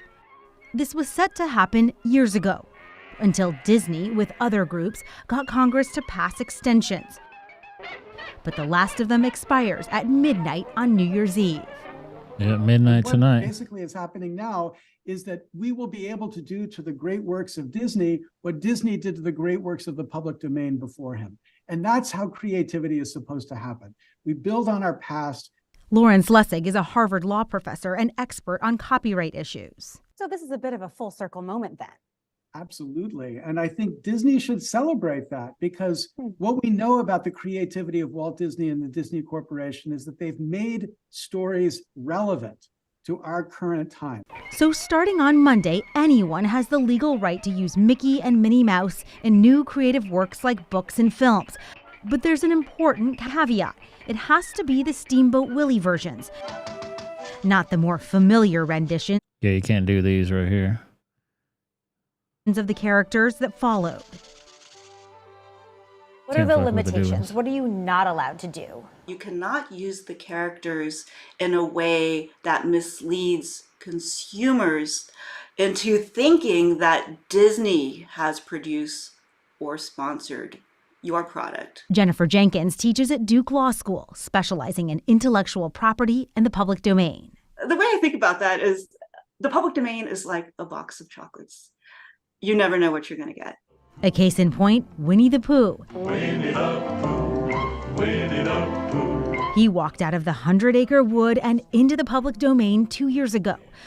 I was wondering why they did that. I'm like, dude, they made this whole crazy fucking movie about Winnie the Pooh because they lost their copyright for it. When the original literary work lost its protection.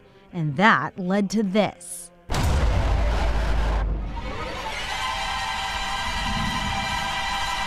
Winnie the Pooh, Blood and Honey. What the fuck? I saw that before. I was like, what the fuck? Winnie the Pooh, Blood and Honey. What kind of weird ass shit is this? Some serial killer with a damn hog mask on his face? Whack. Critically panned, low-budget slasher film where the beloved characters go on a murderous rampage. Blood and Honey was buzzworthy because of the shock value, because it grossed people out. But in the long run, our culture gets to decide what kinds of public domain reuses have enduring appeal. Disney is the poster child for just how valuable the public domain is. If you think about their beloved movies that we've all watched, so many of them are based on public domain works. We've got The Lion King and Frozen and The Little Mermaid and Sleeping Beauty and Snow White. I could go on. And so that makes this moment deeply symbolic and highly anticipated because Mickey Mouse is the emblem of both of those tendencies. Steamboat Willie is getting lots of attention, but in recent years, copyright explorations have become routine. Over the years, many other characters have entered the public domain without much fanfare, including Tarzan, Sherlock Holmes, and even Frankenstein's monster. What are some of the high-profile characters that will enter the public domain in the next few years? So we have a lot to look forward to in the next few years. We've got Donald Duck, we've got Superman, we've got Batman. We've also got movies such as The Wizard of Oz, Casablanca, Gone with the Wind. Dude, they're going to be remaking the fuck out of these things. Destroying it. We have a lot of wonderful works and a lot of forgotten works going into the public domain in the next few years. You have to see The Wizard. Oh, Lord. Can't wait to see them destroy all that shit.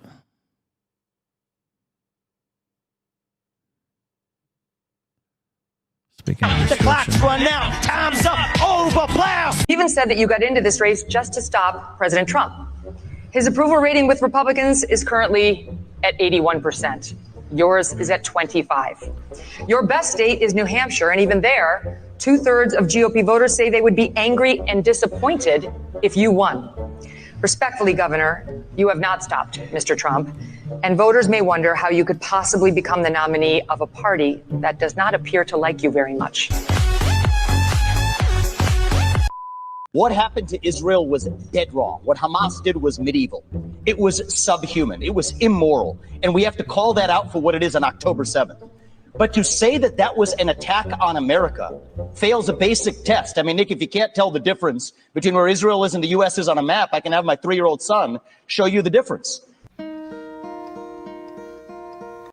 Neither of them could even state for you 3 provinces in eastern Ukraine that they want to send our troops to actually fight for. Look at that.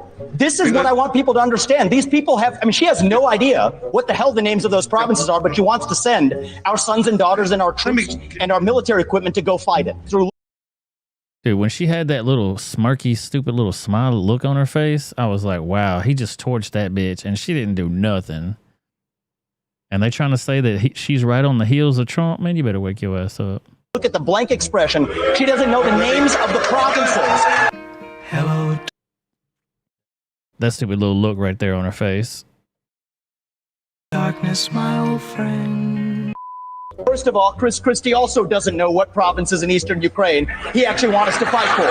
Chris, your version of foreign policy experience was closing a bridge from New Jersey to New York. Yeah. So do everybody a favor, just walk yourself off that stage, enjoy a nice meal, and get the hell out of this race.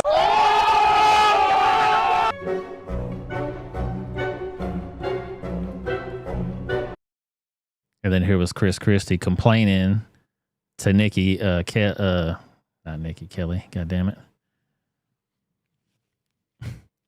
The hell is her name? You know the thing, God damn it, whatever her name is, Megyn Kelly. Nikki Kelly. Megyn Kelly. He's over there complaining to her. He told me to go eat a sandwich. Yeah, donut man, shut the fuck up. Drop out of the race. Move on with your life. What's up, Turning Guns? Happy New Year, homeboy.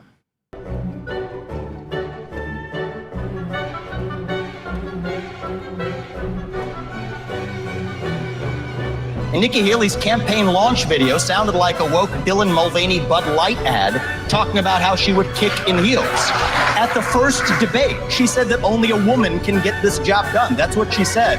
After the third debate, when I criticized Ronna McDaniel after 5 failed years of leadership of this party, and criticized Nikki for her corrupt foreign dealings as a military contractor. Dude, what's going through her mind right now?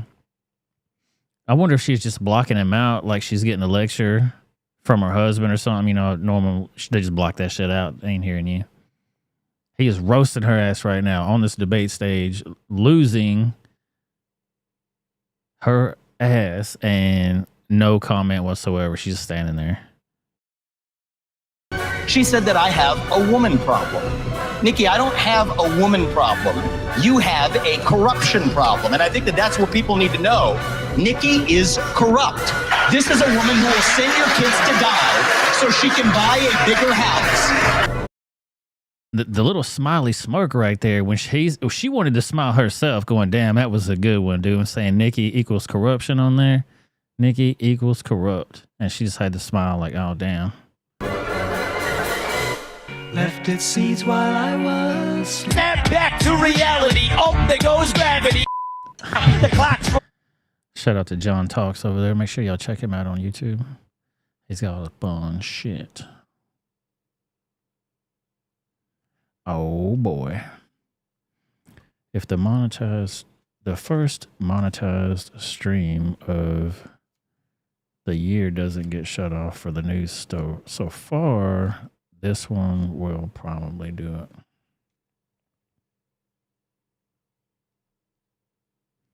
Jeffrey Epstein and Bill Gates allegedly had official JP Morgan emails that revealed creepy conversations about young girls, including Miley Cyrus, who was only 15 at the time. And in the messages, they say, "Who is your favorite Disney princess?"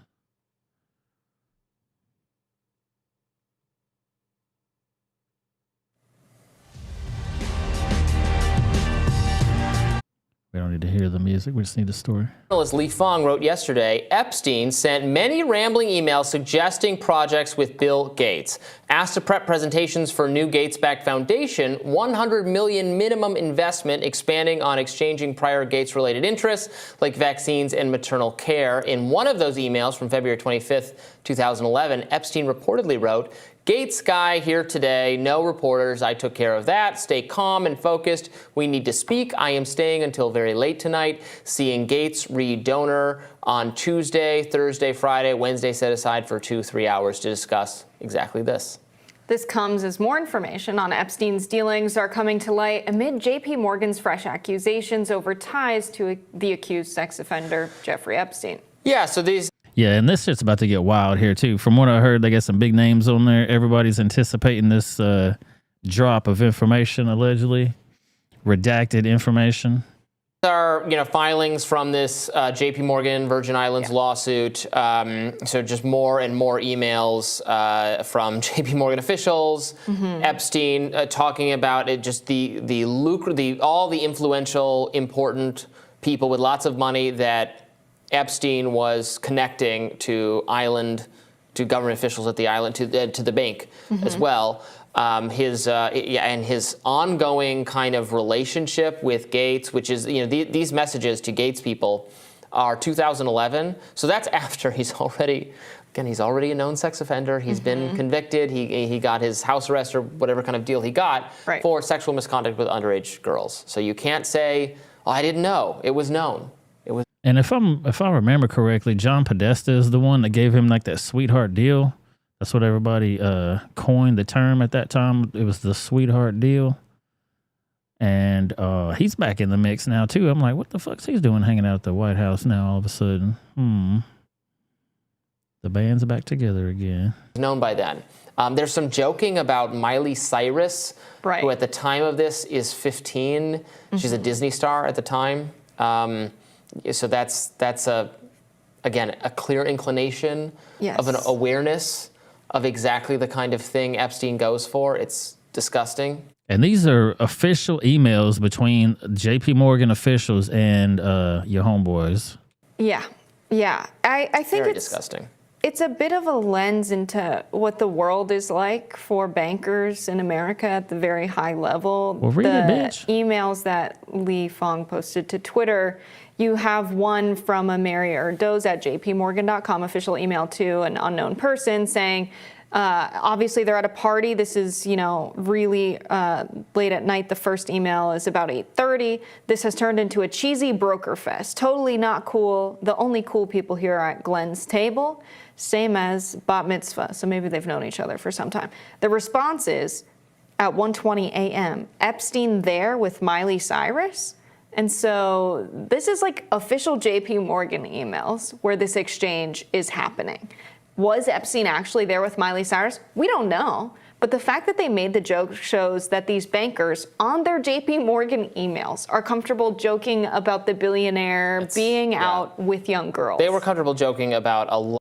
Yeah, so you can find that whole video there on Twitter, but she just summed it up there. It shows the type of corruption that they're involved in there, where they're just openly joking about young girls in their official JP Morgan email servers within the company right there. Amazing.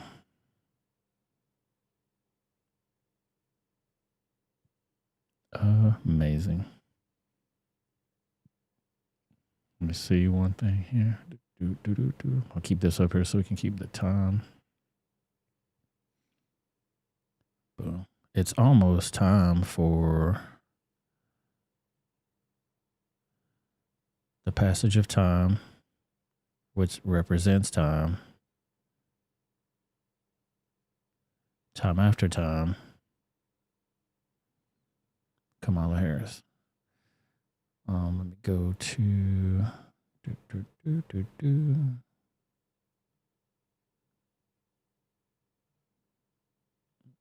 Give me 1 second. We got about 8 minutes before the ball drops in New York City.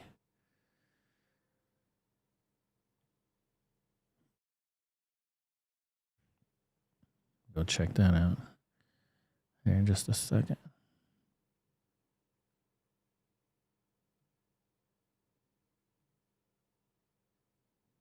That's not it. That's not it. That's not it either. There we go.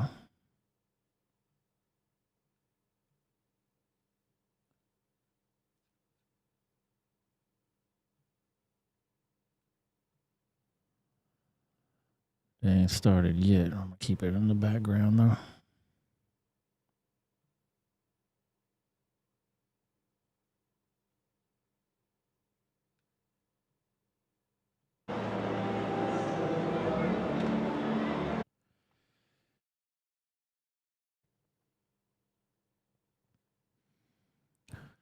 Give me just a second here. We'll keep an eye on that. Get about 8 minutes. Everybody get your drinks. Get your cocktails and whatnot.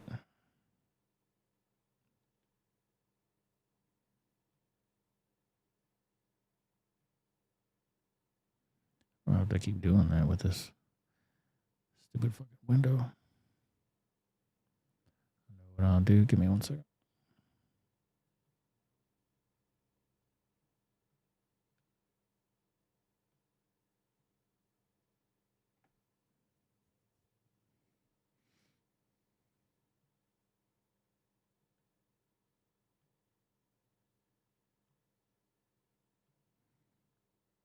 Make sure y'all hitting that like button, hitting that subscribe button for me. I definitely appreciate y'all.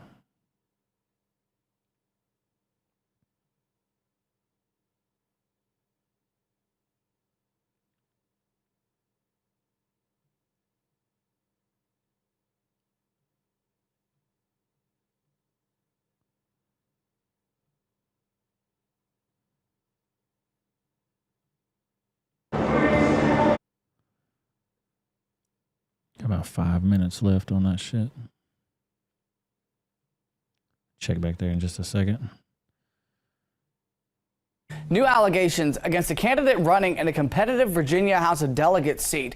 The Washington Post reports that Susanna Gibson, who's running to represent parts of Henrico and Goochland counties, posted personal sex tapes online.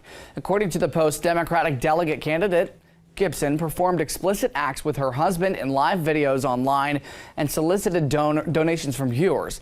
The Post says a Republican operative alerted them to the videos. Afterward, more than a dozen videos were reportedly archived on several websites. In a statement, Gibson said in part, quote, "This is an illegal invasion of my privacy designed to humiliate me and my family. It won't intimidate me and it won't silence me. My political opponents and their Republican allies have proven they're willing to commit a sex crime to attack me and my family because there's no line they won't cross to silence women when they speak up." Shout out to Nate, the lawyer over there on YouTube for this video. This is a Democrat in Virginia that got busted on a sex site. I think it was OnlyFans. She posted some shit on there. They said they had a Republican operative catch her doing the dirty stuff in there. Now she's all upset saying that they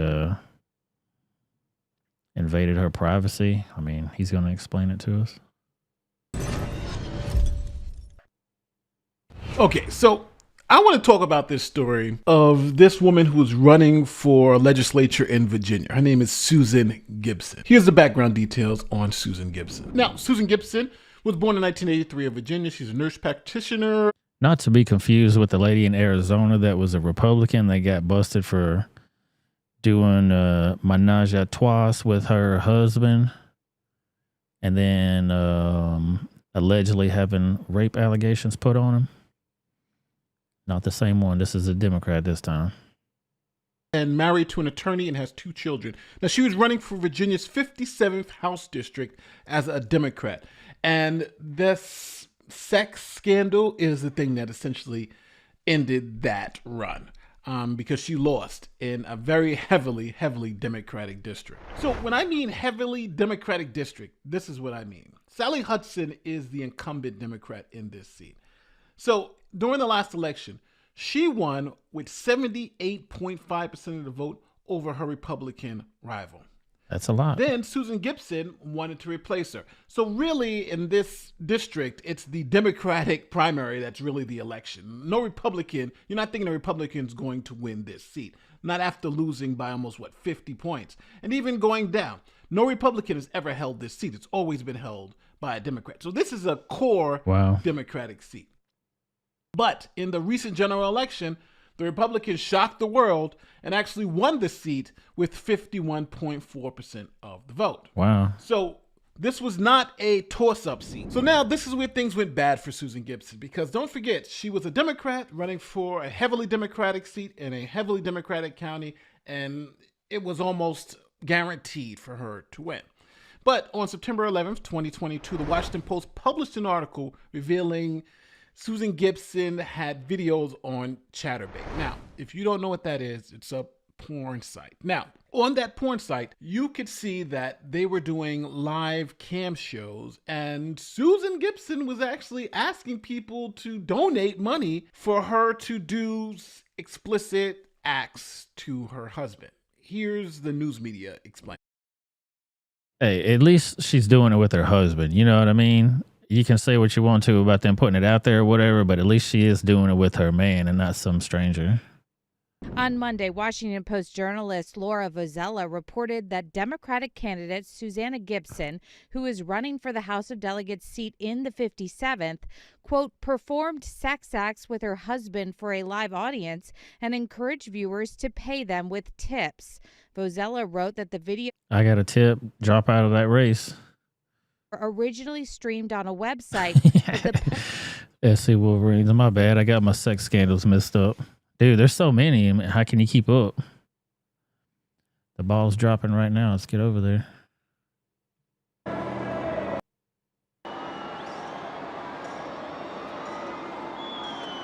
Here we go.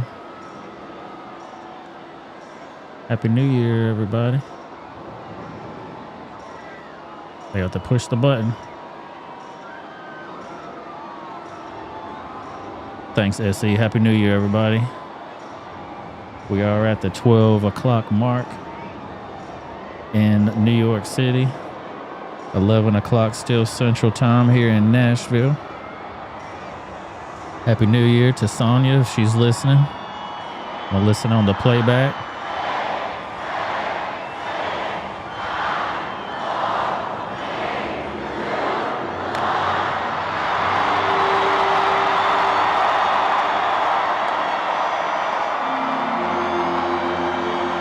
Happy New Year.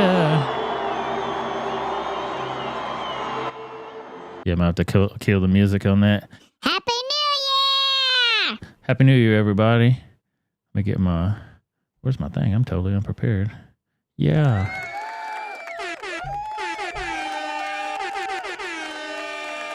Happy New Year, everybody. Thank you for being here with me. You could be anywhere in the world, but you're right here hanging out with me. Celebrating the new year. Fuck 2023. It's out of this piece. 1 year left of Biden's debauchery. Yeah, everybody give a shout out to Sonia.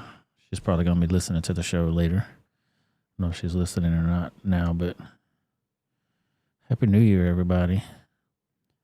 In the Eastern time zone. We'll be joining you here soon. We got about 58 minutes left. Gonna keep the train rolling. Then we'll go over to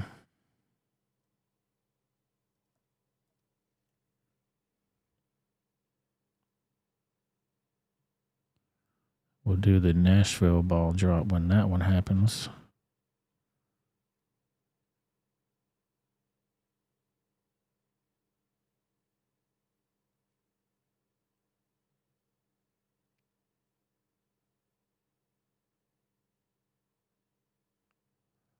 If I can get it.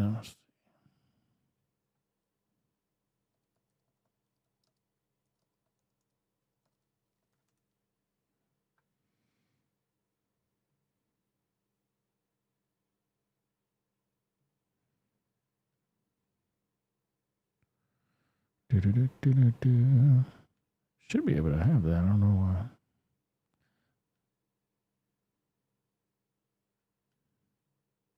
Give me 1 second here.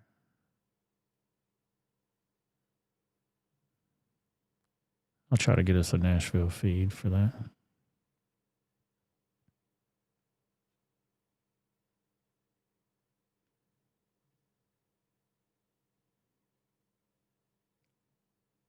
Yeah, me too, Noel. I hope we all make it too.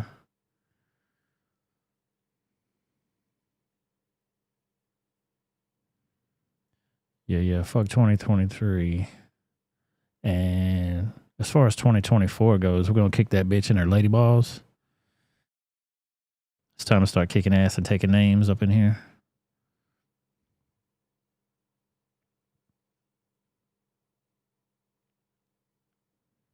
So back to the sex scandal.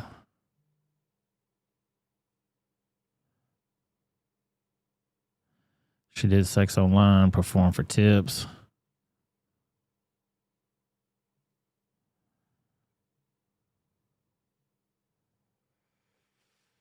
I mean, that's pretty much the whole story, shit.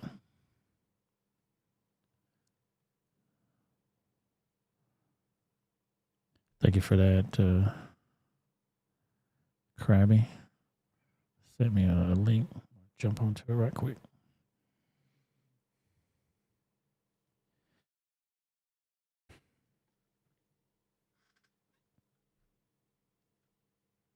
Shit.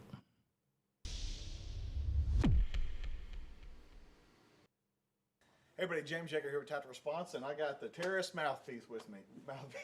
This is, go introduce yourself. I'm Dana McClendon. I am the consigliere to the Camden Mafia and the terrorist mouthpiece.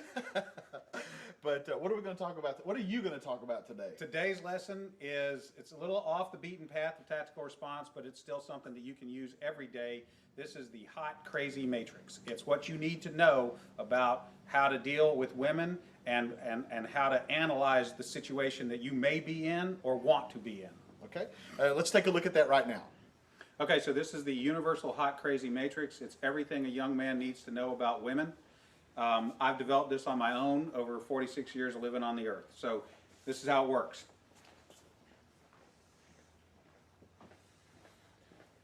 You have your crazy axis. I don't think he came up with this on his own. I've seen this before. Hot is, as usual, measured from 0 to 10. We're all familiar with that. Crazy is measured from 4 to 10 because, of course, there's no such thing as a woman who's not at least a 4 crazy. So 4 to 10. This is your hot crazy line right here. Very important that you keep in mind where the hot crazy line is. As a rule, this is your no-go zone. We do not hang around and date and marry women who are not, at least in our mind, a 5. So this is your no-go zone. You don't go here. We just rule this out. Life is better this way. That's the way it is. All right. Above a 5 and to about an 8 and below the crazy line, this is your fun zone. You can hang out here and meet these girls and spend time with them. That's your fun zone, but keep in mind when you're in the fun zone, you want to move out of the fun zone to a more permanent location. Okay?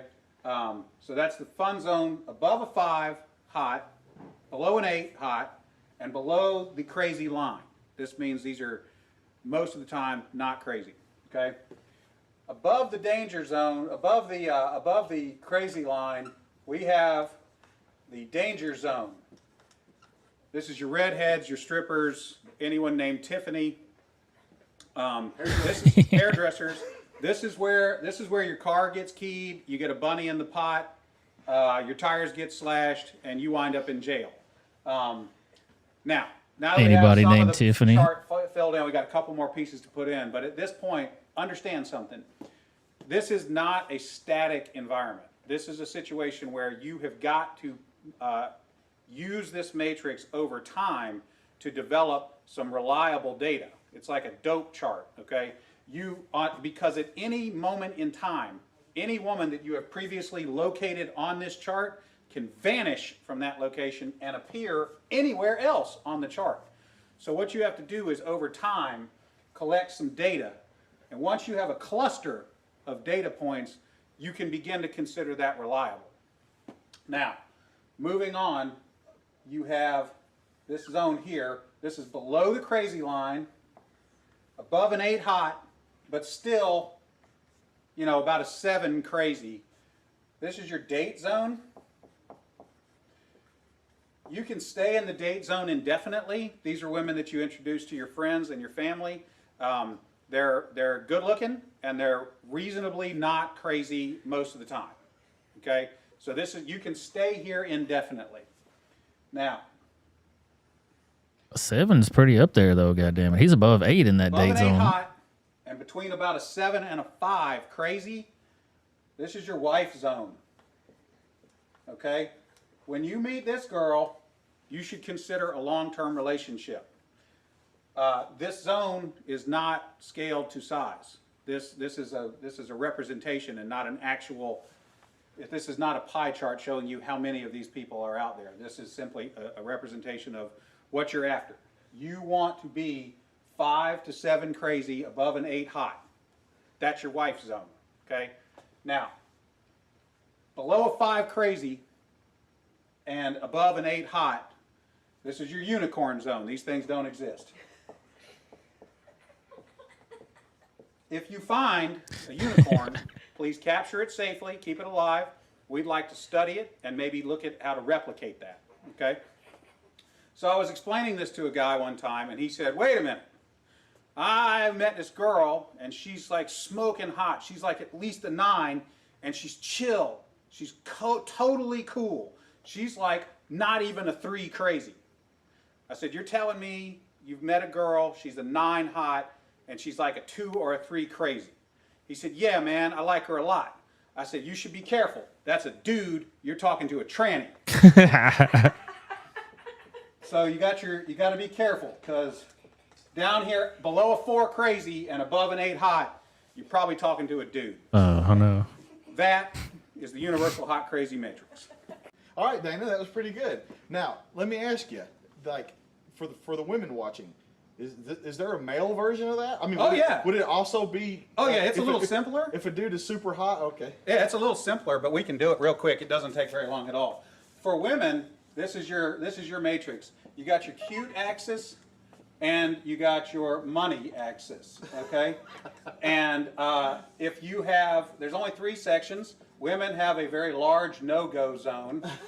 This is for dudes who are neither hot nor have a lot of money. You'll notice over here, this is the husband section. Once you cross a line and have sufficient amounts of money, it is no longer relevant how hot you are. Exactly. And then women have a fun zone here where a dude is broke but hot. That is the cute versus rich matrix for women's use. There you go. Remember, your responsibility to be ready to date hot bitches never ends. Well, there you go. Hope y'all are paying attention. There will be a quiz later. Hilarious. Yeah, I mean, I might be in trouble. Because she's fine and cool. What am I supposed to do? Okay, gentlemen. What's keeping you from getting a job like this? Can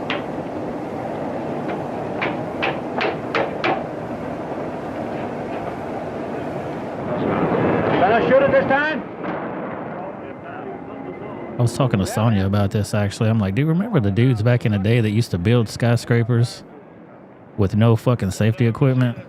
Yeah, she's on now. This is Local 60 doing the plastering on the Chrysler building. Building the Chrysler building. 3 or 4 different unions on this job. No safety equipment, no hard hats, no masks, no safety harnesses. Hello, Dave. Remember when you were a kid, grandfather told you about 42nd Street being nothing but a lane? Yeah.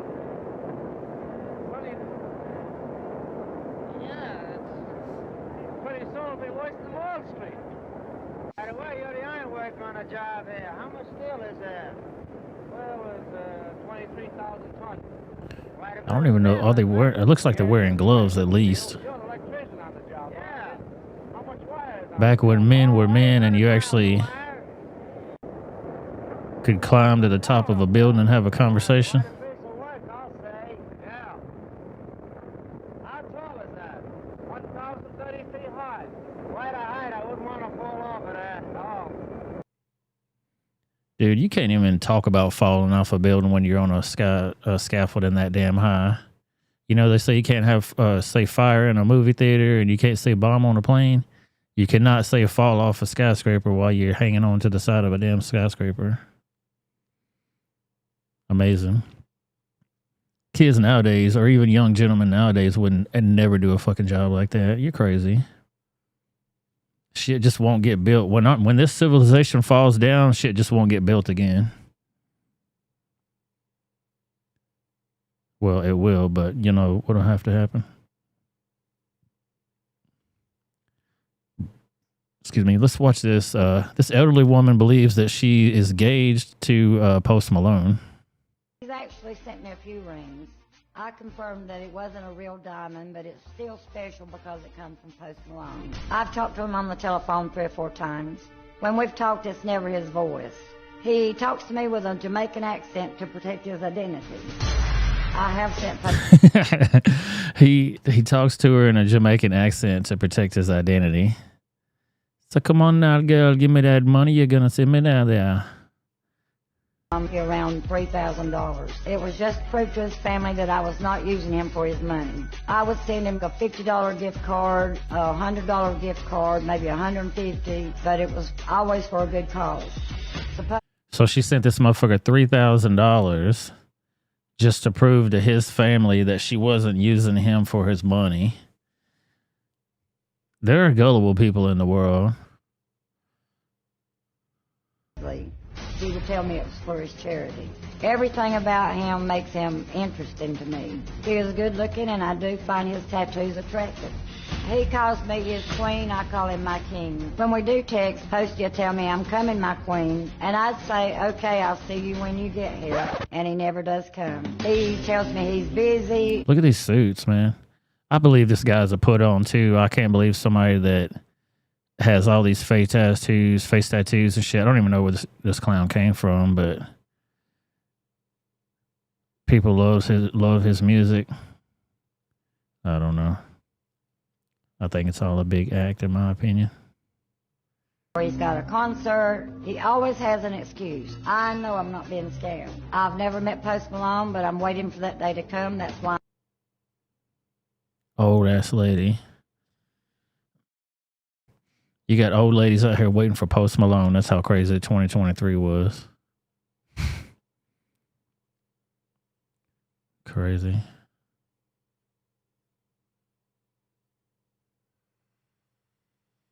He's actually sent me a few. Oh. All right, I got a live look at the Biden administration, what they're doing to Americans.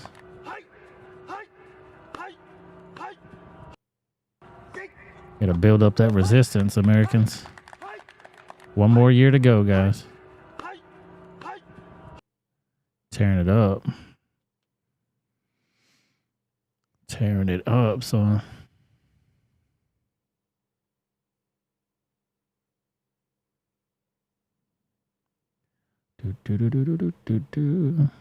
Oh, shit. Y'all remember this? Since we're in a time machine, we're going to take a break from 2023 and go back a little bit further. Okay. Recent polls have shown. Probably can't do that because of the stupid music. World map. I think this is.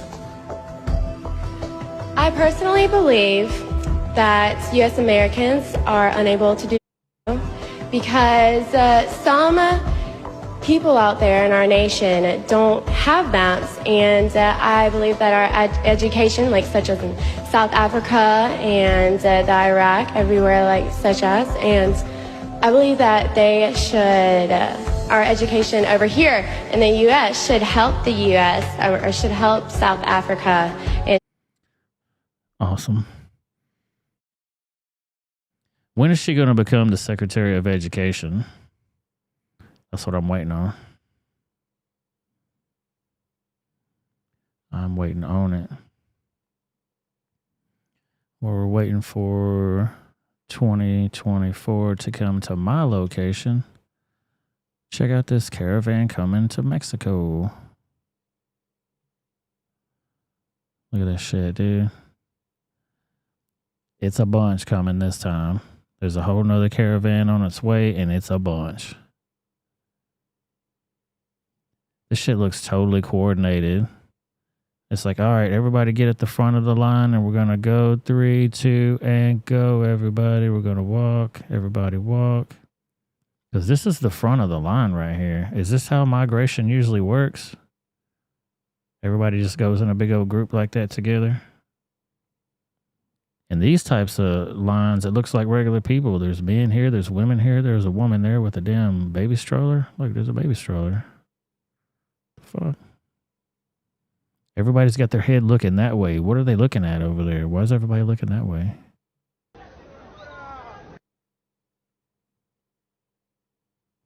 Coordinated.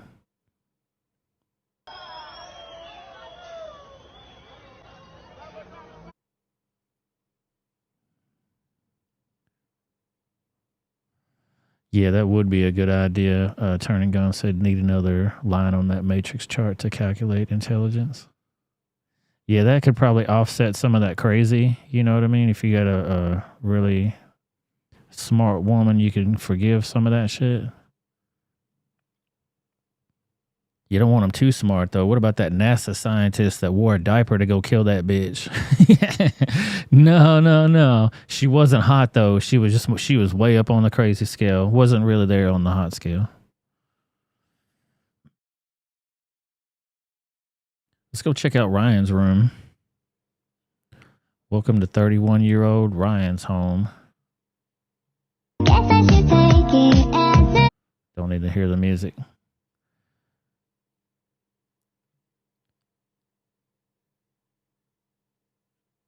So this lady, I guess she was his co-worker or something. They always worked together, and he kept pretending everything was fine at home. And then she said, hey, let me come and clean your house. Beyond filthy. So then she came over and was like, you know what? I love cleaning shit. Women love cleaning shit. They might complain about it all the time, but they love cleaning shit. She did it for free. And she loved it. Look at this shit. Absolutely disgusting. A woman's touch, man. I'll tell you what. Good Lord, have mercy. Hell no. Gross. I didn't see no bugs in there, but you know they were in there. There ain't no damn telling. Oops.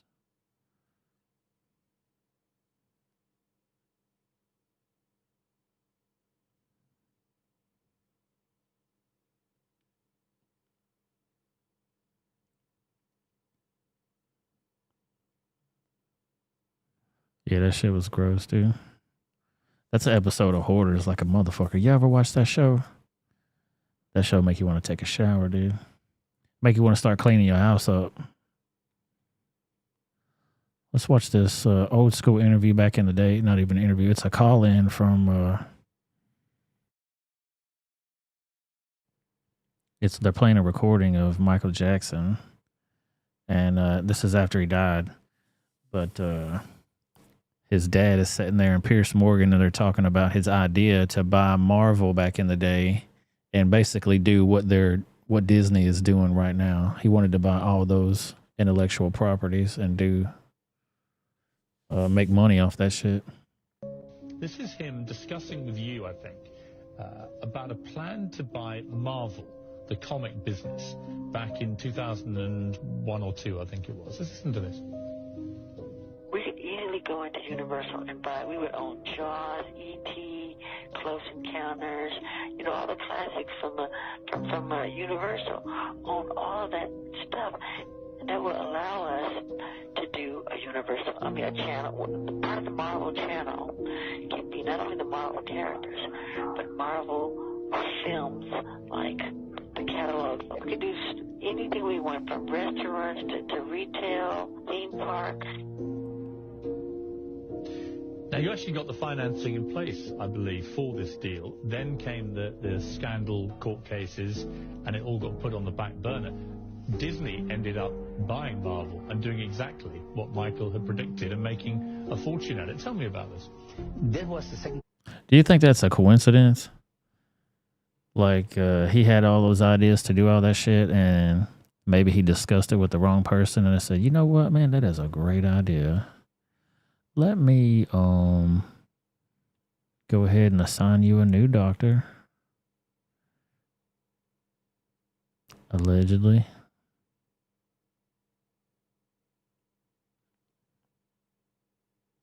Check this shit out too. Gonna go to the next story here. Kendrick Lamar and Dave Free. PG Lang partners with Light for minimalist new phone. It's like the new trend, I guess. This young lady's saying. A new phone that has no internet on it, has no internet connectivity. You can't get no apps on it. You can only make phone calls. This just almost sounds like a drug phone, to be totally honest with you, but you let me know.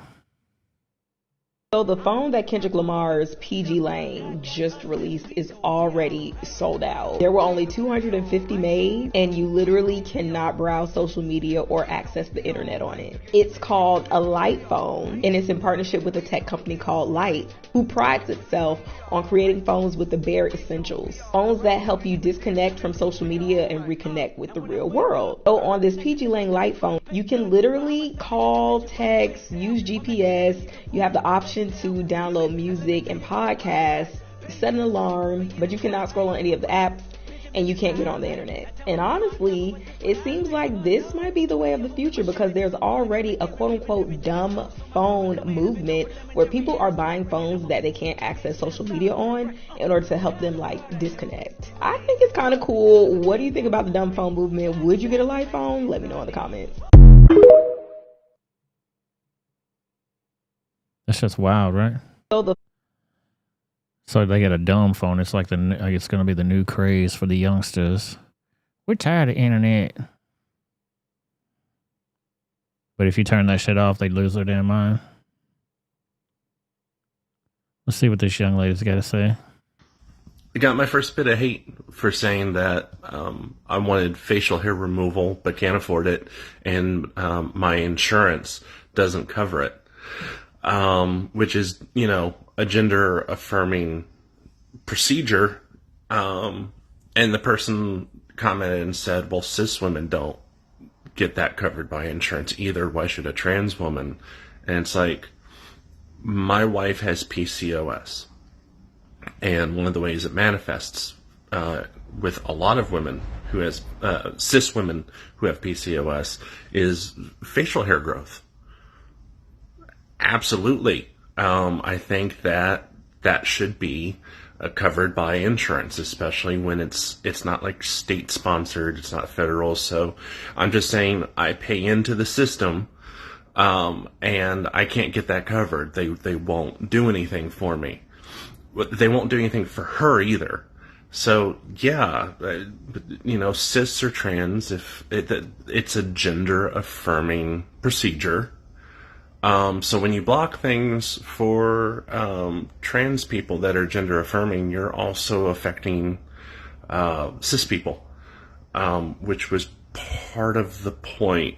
But really, in my previous video, all I was saying is that I'm a trans woman, because obviously looking at me, I don't pass.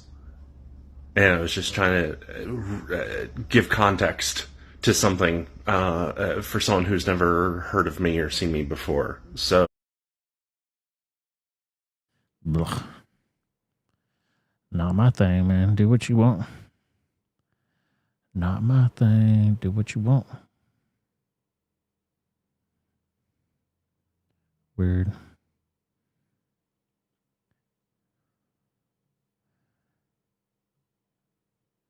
Let's keep this shit going. Watch him lie right to your face. Testimony that the border is secure. The president have worked very hard to implement a strategy when it comes to the border that is humane, safe, and has orderly enforcement. Things are going at the border, sir. Much better than you all expected. We have a secure border, in that is a priority for any nation, including ours and our administration. We have responded with a model approach that has proven to work. We have taken unprecedented action over the past year and a half to secure our border. And we have a process in place to manage migrants at the border. We're working to make sure it's safe and orderly and humane. The border is closed. We agree that the border is secure. We're executing a comprehensive strategy to secure our borders. One of our highest priorities is to ensure that we have a secure border. And that is what we are doing. We are stopping the flow at the border. The border is secure. So secure. Absolutely not. They lie right to your face, man.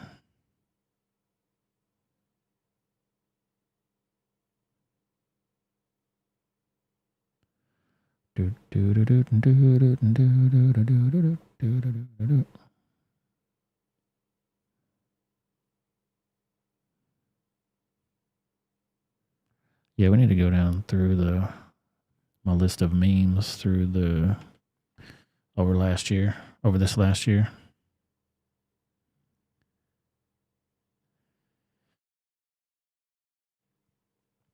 Here's my latest one I did yesterday, I think. Thousands of Taylor Swift fans rush to get vaccinated after being told by doctors they have no taste.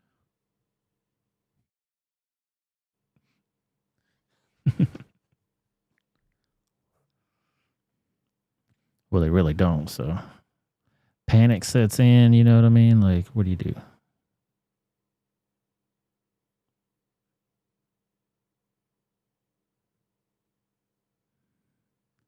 Oh shit, yeah, before we do the memes, I wanted to show y'all this.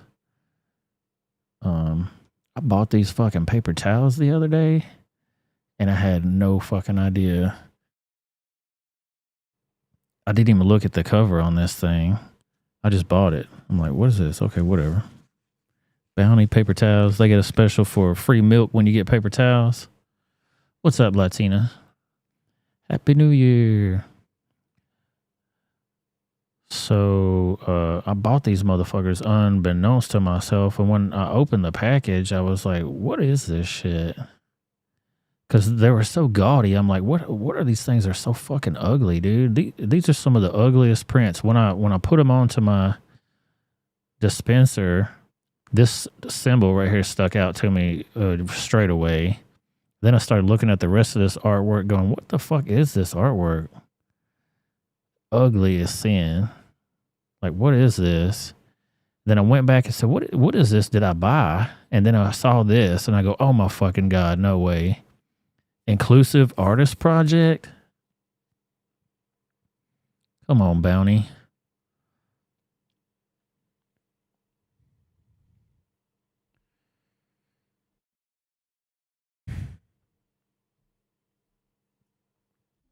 At Bounty, we believe in inclusivity and are committed to diversifying artist representation. That's why we're donating $100,000 to fund scholarships for creatives of color in the field of fine arts and design. This collection is created by 3 talented artists who are passionate about inspiring young creators to pursue a career in the arts. Each print in this specialty collection of Bounty prints was designed by one of our featured artists.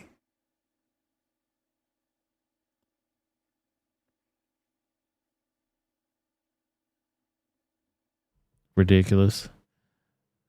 And then I already opened the shit, so I can't take it back. I was like, what the fuck? Fool me once, you bastards. Fool me, can't get fooled again. Yeah, they probably don't pick up any mess and complain about it the whole time, too.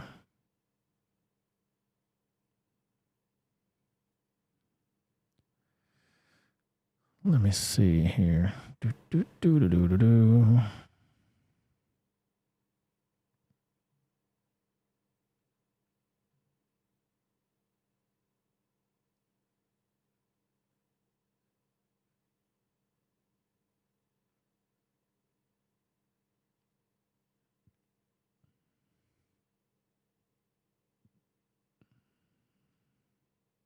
Give me 1 second here. I'm trying to pull this shit up.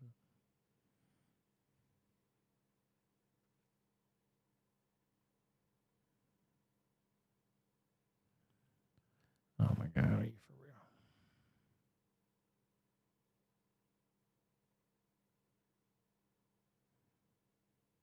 real?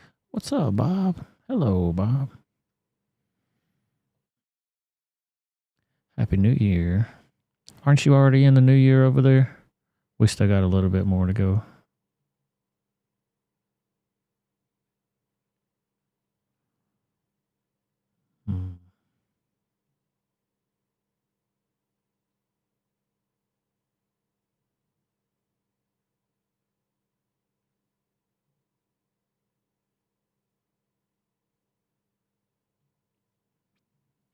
Give me 1 second.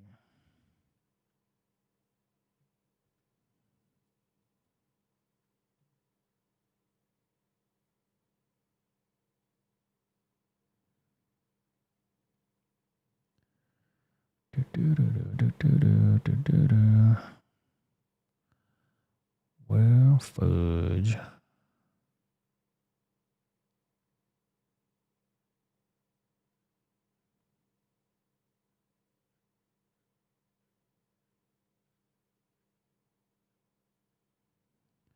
Boom. Shout out to Bob for that $5 super chat. It says, nice to see you finally got supers turned on. Yeah, I appreciate that, sir. I just got the notification yesterday. They said monetization may be limited for this stream, though, because I'm a naughty boy. They don't like that dirty talk. I appreciate you, sir. Thank you so much for breaking that super chat, Hyman. Hope everybody's having a good New Year so far. We celebrated with the New York folks when they hit at 11 o'clock on our time. I'm Central, so it's going to be just a tad bit longer before we do ours over here. I'm trying to find even the ball drop in Nashville. It should be available, though.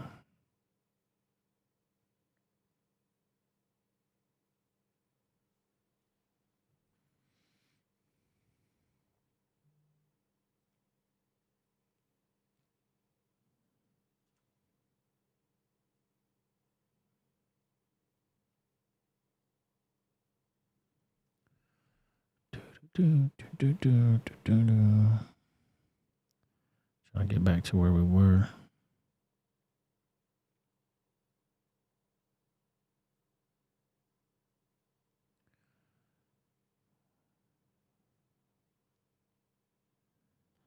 Primarily primates.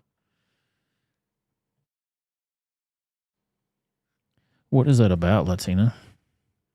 That story that you just sent me, what is that about?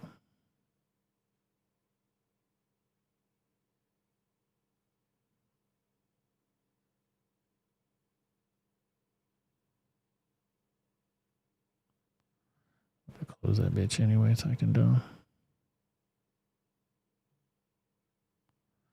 Let's go to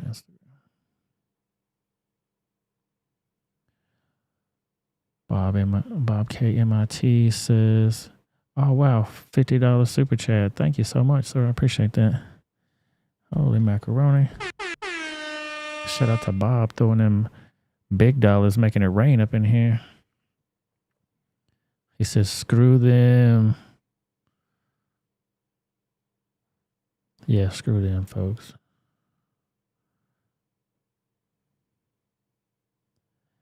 Screw them.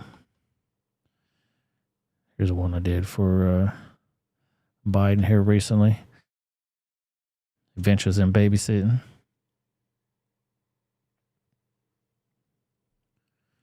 Trying to find all my memes.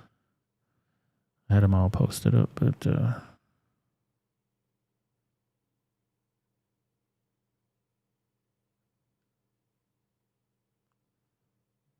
lose my way here.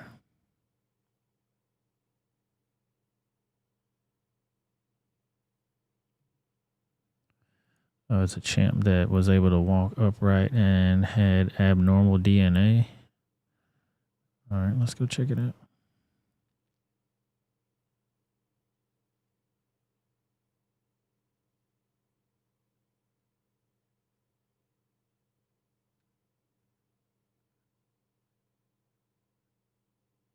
I think I remember this damn chimpanzee back in the day. I could be wrong.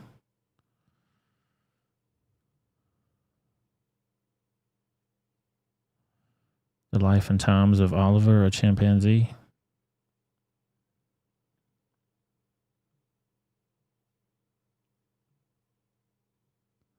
Young Oliver sometimes moved up fully upright on two legs instead of hunching forward on shoulders and arms, as most chimpanzees do. His unusual gait is what would ultimately change Oliver's life forever. In the 1960s, Oliver was stolen as a youngster from a family of chimpanzees. They would never again go home after catching the eye of entertainers who saw the opportunity to market him as the missing link, quote unquote. Between humans and the rest of the world, Oliver quickly became an international spectacle and was dubbed the Humanzee.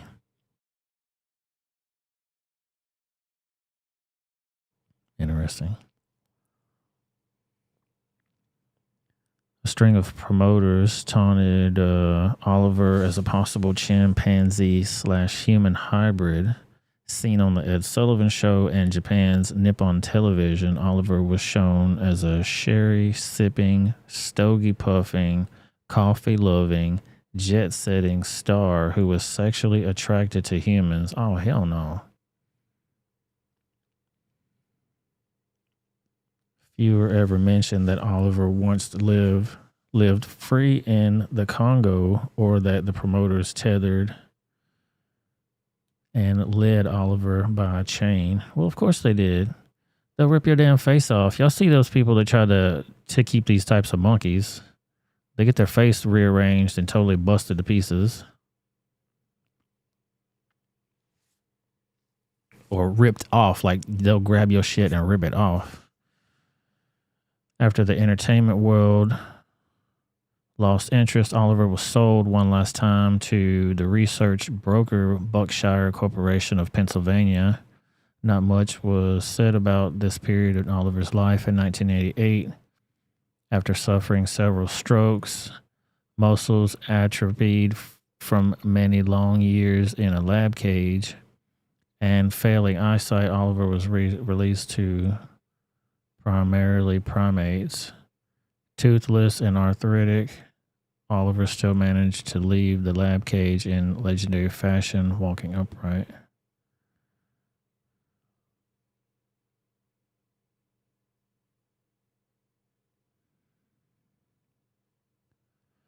With the careful help of vegetarian Valerie Kirk and primarily primates director, Oliver was able to meet Raisin, a female chimpanzee who would quickly become his friend.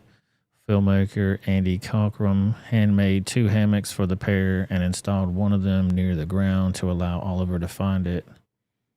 Sarah, the other another chimpanzee who was long owned by a language research lab, also got to share a space with Oliver, and sensing the older ape's sight was impaired, brought grapes over to Oliver, who accepted them. Oliver was a gentle soul who brought out the kindness in other chimpanzees. He loved coconut sorbet.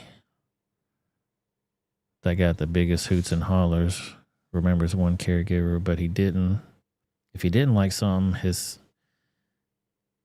he'd hand the bowl back to you, like the time he tried sugar-free pistachio pudding. Blah. Nobody wants that.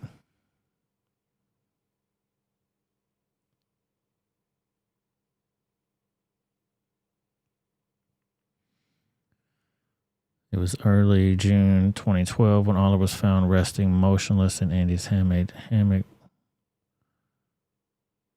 Raisin shared Oliver's final moments. With Oliver's death came resurgence of interest in the chimpanzee biological personality, but primarily primates has always denied media outlets and primate experts requests to film him or take samples from Oliver. That wasn't about to change now. The ape's remains were simply kept off limits to scientific tourists. They opened a playground. Well, they get to the DNA on it, woman.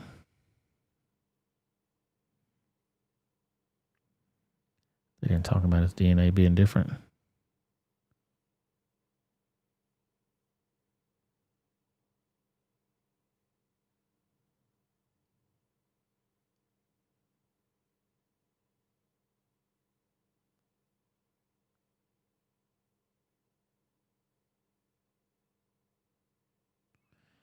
This say right here, the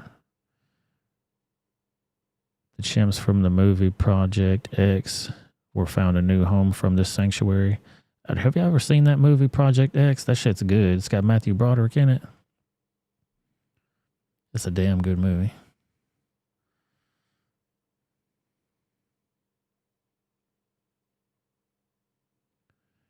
So we'll watch the video of him walking upright, I guess, here.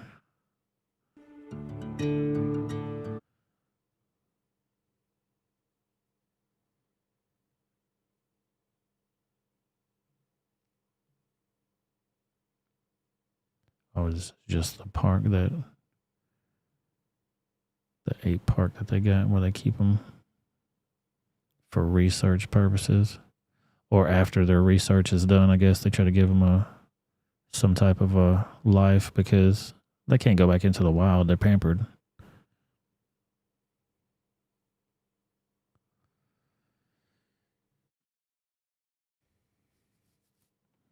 Shout out to Latina for that story. Thank you. Let's get back to what we were doing here.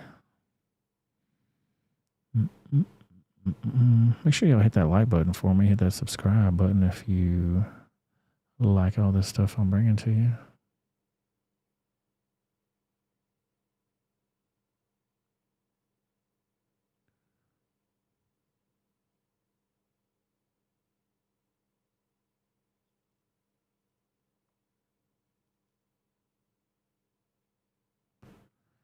Let me see here. Get back to where I was. Sorry about that. I missed a couple shows, so there was a lot of shit to cover today. So it kind of worked out, honestly.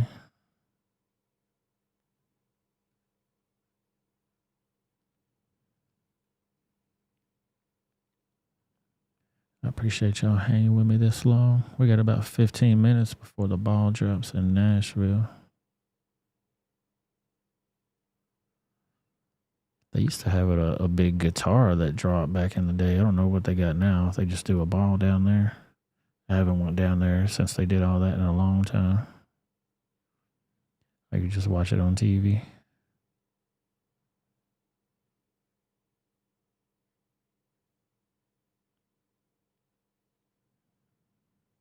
So I can get back to where I was.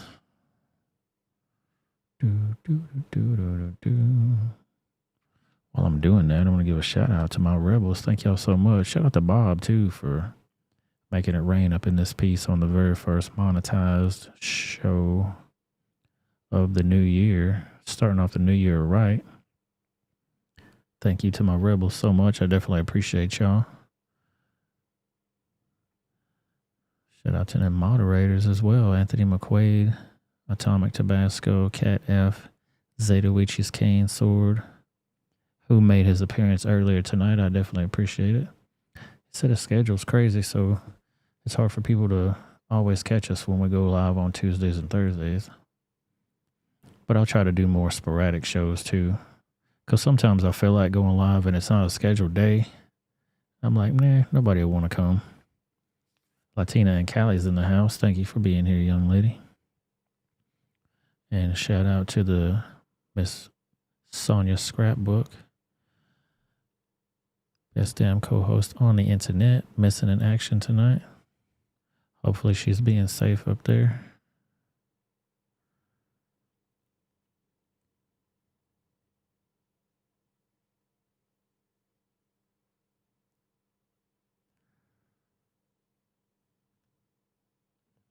We're not going to go to the Rumble show until after midnight, so we'll do all that fun stuff over there.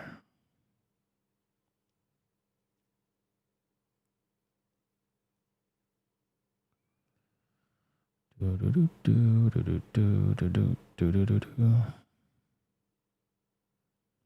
ever just be sitting at the red light and shit just goes wrong all around you and you're like, holy shit, oh my God, what happened? What the hell just happened?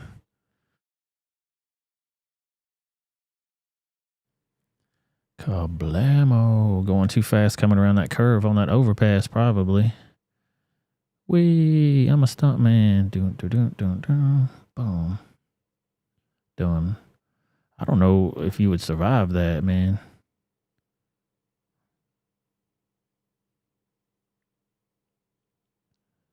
Possibly, possibly not.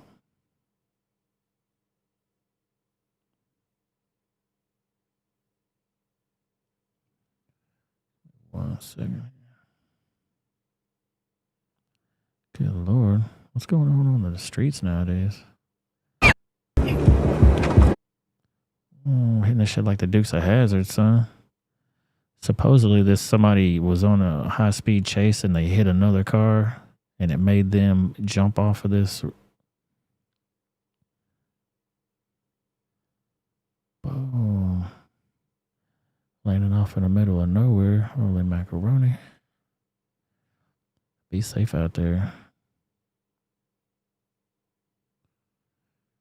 You never know what might happen on the road.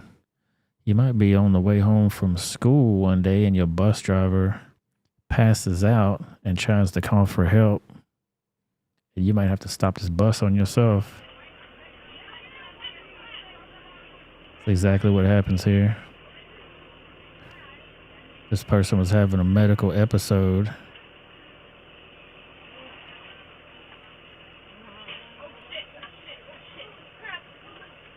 And he luckily got on the CB and called for help.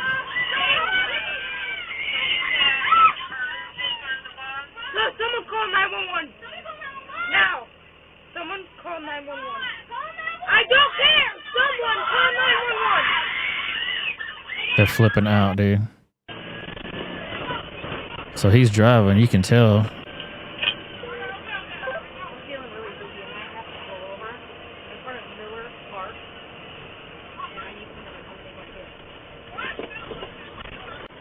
It's hard to tell if it's a he or a she. He's got a very short haircut.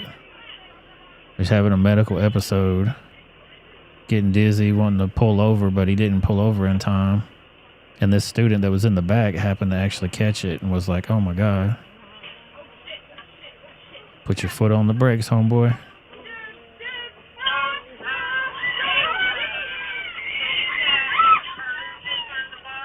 Someone call 911. Now. You see cars going by and everything. I don't care. Someone call 911. Them damn kids are freaking out in there. All that damn screaming, like, dude, calm down. Jesus Christ. Yeah, he was brave. He knew what to do too, thank God. Some kids wouldn't know what to do, man. I mean, you freeze up in a moment of sheer terror right there. Like, you're just a kid trying to go to school, man. Trying to go home, whatever the case may be. Accidents happen, I know, so.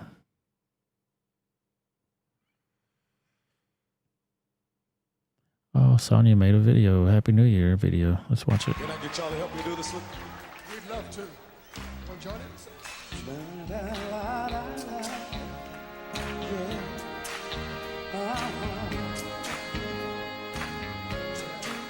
When the night has come and the land is gone and the moon is the only light we'll see. No, I won't be afraid. No, I won't be afraid. Just as long as you stand by me.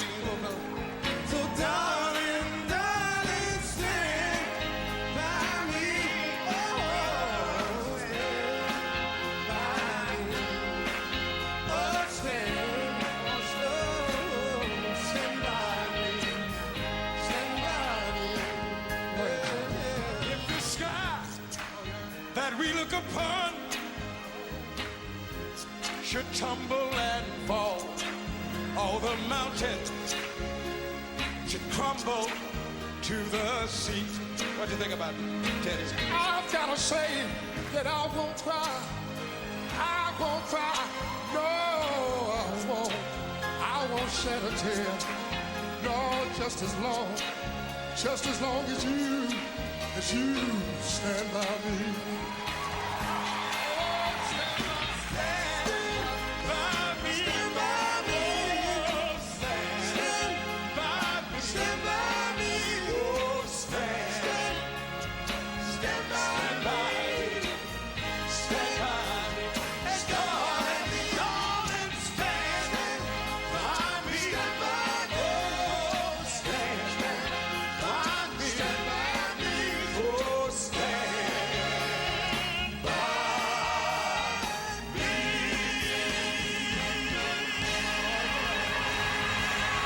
Whoop, whoop.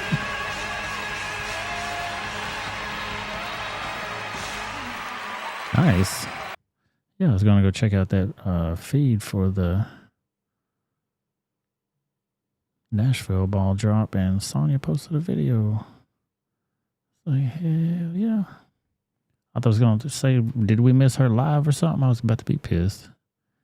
Over here playing around doing lives and missing out on things. Times Square is getting cleared out a little bit.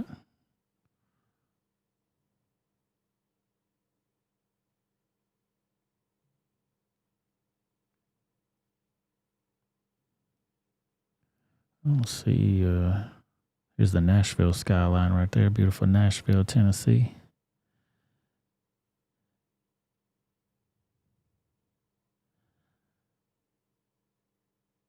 And right around here is the Broadway area. Look how lit up that shit is down there. But they don't have like the big ball coming from the sky like they do in New York City. New York City? Get a rope.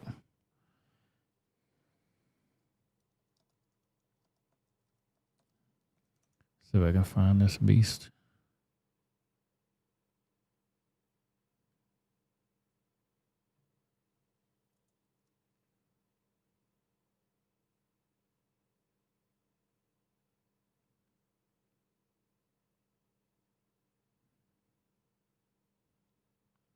Got about 3 minutes left before it's New Year's in Nashville.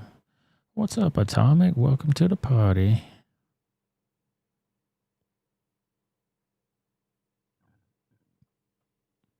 You at the levee waiting for the fireworks? Nice. Get about 3 minutes. You're in Central Time Zone, aren't you, Atomic?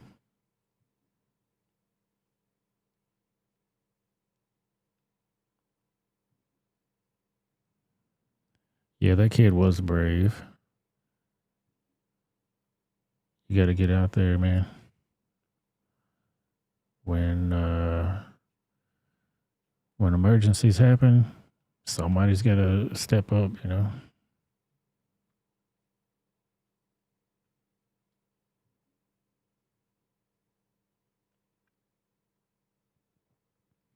I don't think they're going to have... Oh.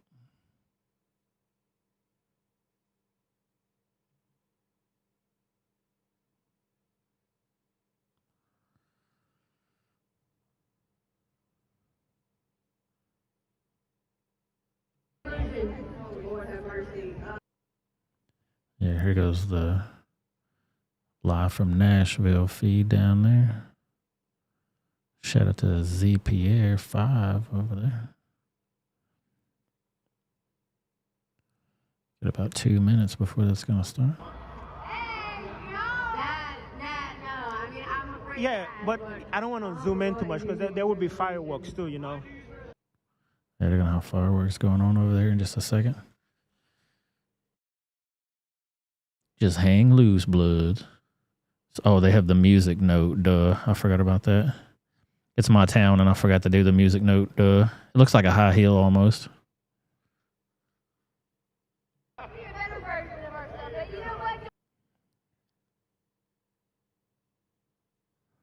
Should have went down there. It's cold as shit, though. Psh. Trying to get involved with all that crowd and all that mess. I can do it from the comfort of my home. Thank you to technology. 1 minute. Everybody count it down.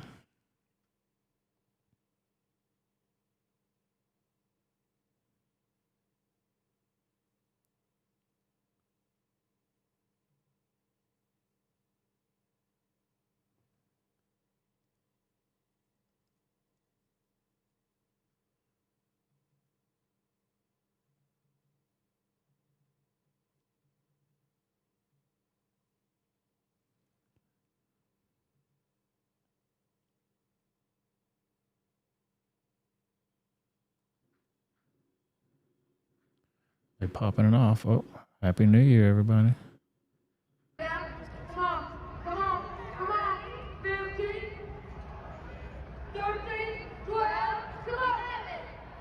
There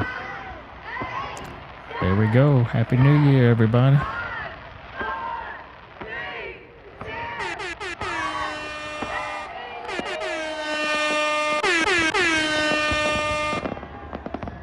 Whoop, whoop. Happy New Year. They know how to do it down there, boy. Popping it off.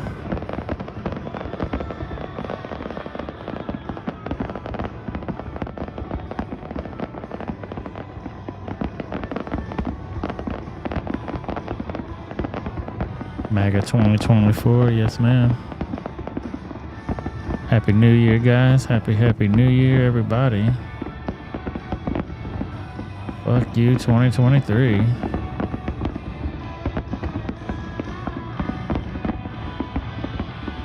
We have to just keep an eye on it there.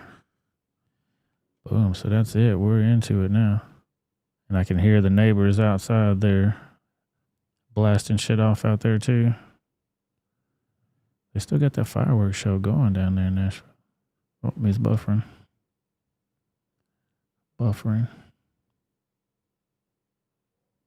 There they go. Got a lot of fireworks going on down there. They probably got like a whole 5-minute show. At least maybe a minute and a half, 2-minute show. Maybe not. Happy New Year, everybody. Thank y'all so much for being here. I definitely appreciate it. Dude, they are popping it off. I know you probably can't hear that shit because I got that noise gate on this mic. But it's loud as fuck outside right now. They're popping it off.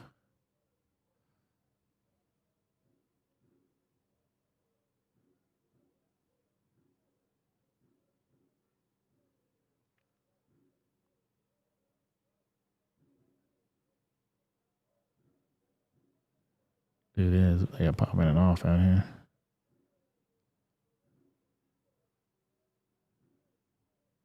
Let's see what your president has to say on this coming into 2024. Dr. Joe Biden. As we enter the new year, I'm more optimistic about America's future than I've ever been. You know, at our best, we've taken every crisis we've faced and turned it into an opportunity. 2023. What is the message you both have for everybody watching tonight? Optimism. I've never been more optimistic about America in my whole career. You know, my dad used to have an expression. He'd say, family's the beginning, the middle, and the end. As you look back and reflect on 2023, what sort of memories, highlights stand out for you? Well, one of the big highlights stands out for me is my dad used to have an expression. He'd say, Joey, a job's about a lot more than the paycheck. It's about your dignity. It's about respect. This special New Year's Eve message from President. Weirdo. Just rambles on about weird shit.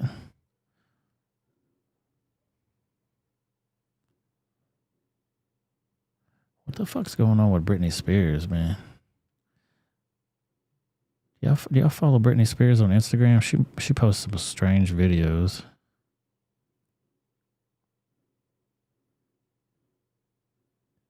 Strange. When you're strange. When you're strange. Weird. I mean, you can't blame her. She even ran through the ringer.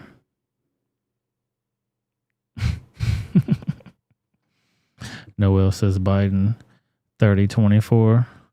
Yeah, he doesn't know. Today is actually 1-2-3-1-2-3 as well. Did y'all notice that?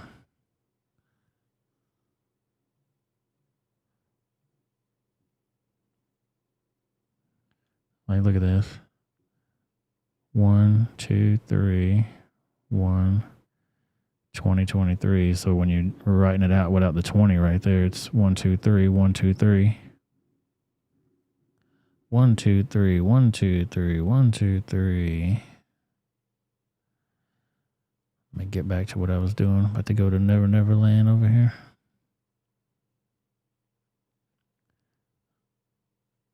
No, but seriously, thank you guys for being here. I definitely appreciate y'all so very much.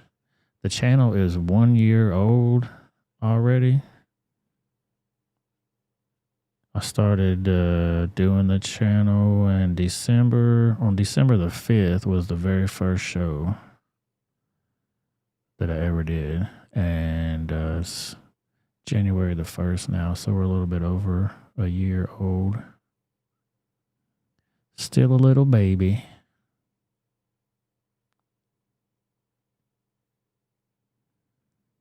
But I think that's going to wrap it up for me over here on the YouTube side of things. I definitely appreciate everybody being here.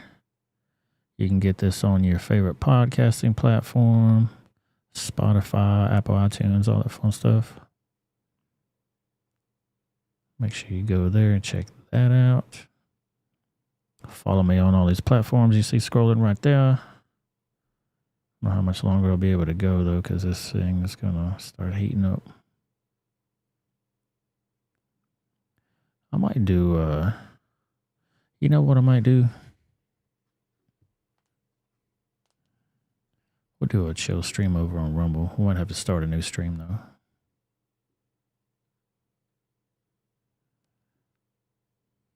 Depends on if this thing conks out.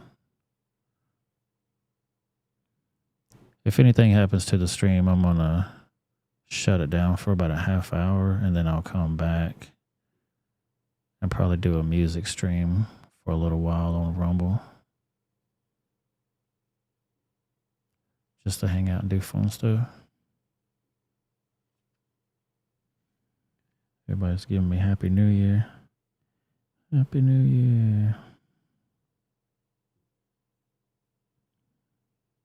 Getting bloat up over here. Give me 1 second, guys.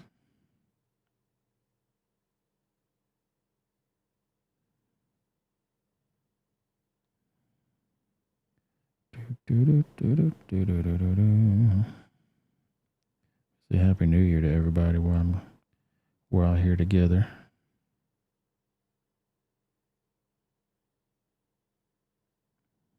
Say Happy New Year to Boomhauer. They were having a little party tonight, I think. Partying it up, celebrating the new year. I know you guys could be anywhere in the world. I definitely appreciate y'all spending a little bit of time with me here this evening. But I think that is going to wrap it up for me over here tonight on YouTube. We're going to jump over to the Rumble channel. You can get that link in the description of this video, or you can, I don't know if it's pinned in the chat anymore.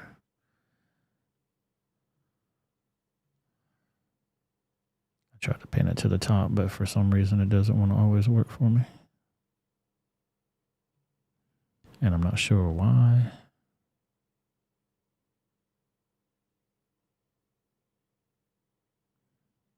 Bob is back. What's up, Bob? About to jump over to the Rumble side of things. I definitely appreciate y'all being here, though. For sure. So everybody, if you don't mind, jump over to the Rumble channel. And I will see y'all in just a bit. Thank you to my YouTube folks. If you guys don't get to make it over there, Happy New Year. Have a great evening. Have a great week. I will see you back on Tuesday. And we'll do our normal news show there. Bob says I can't chat on Rumble, but I'll be there. All right. We'll see you there, sir. Yep. Everybody jump over. I'll see you guys later. Peace out, YouTube. Thanks again. We'll see y'all. Let's go.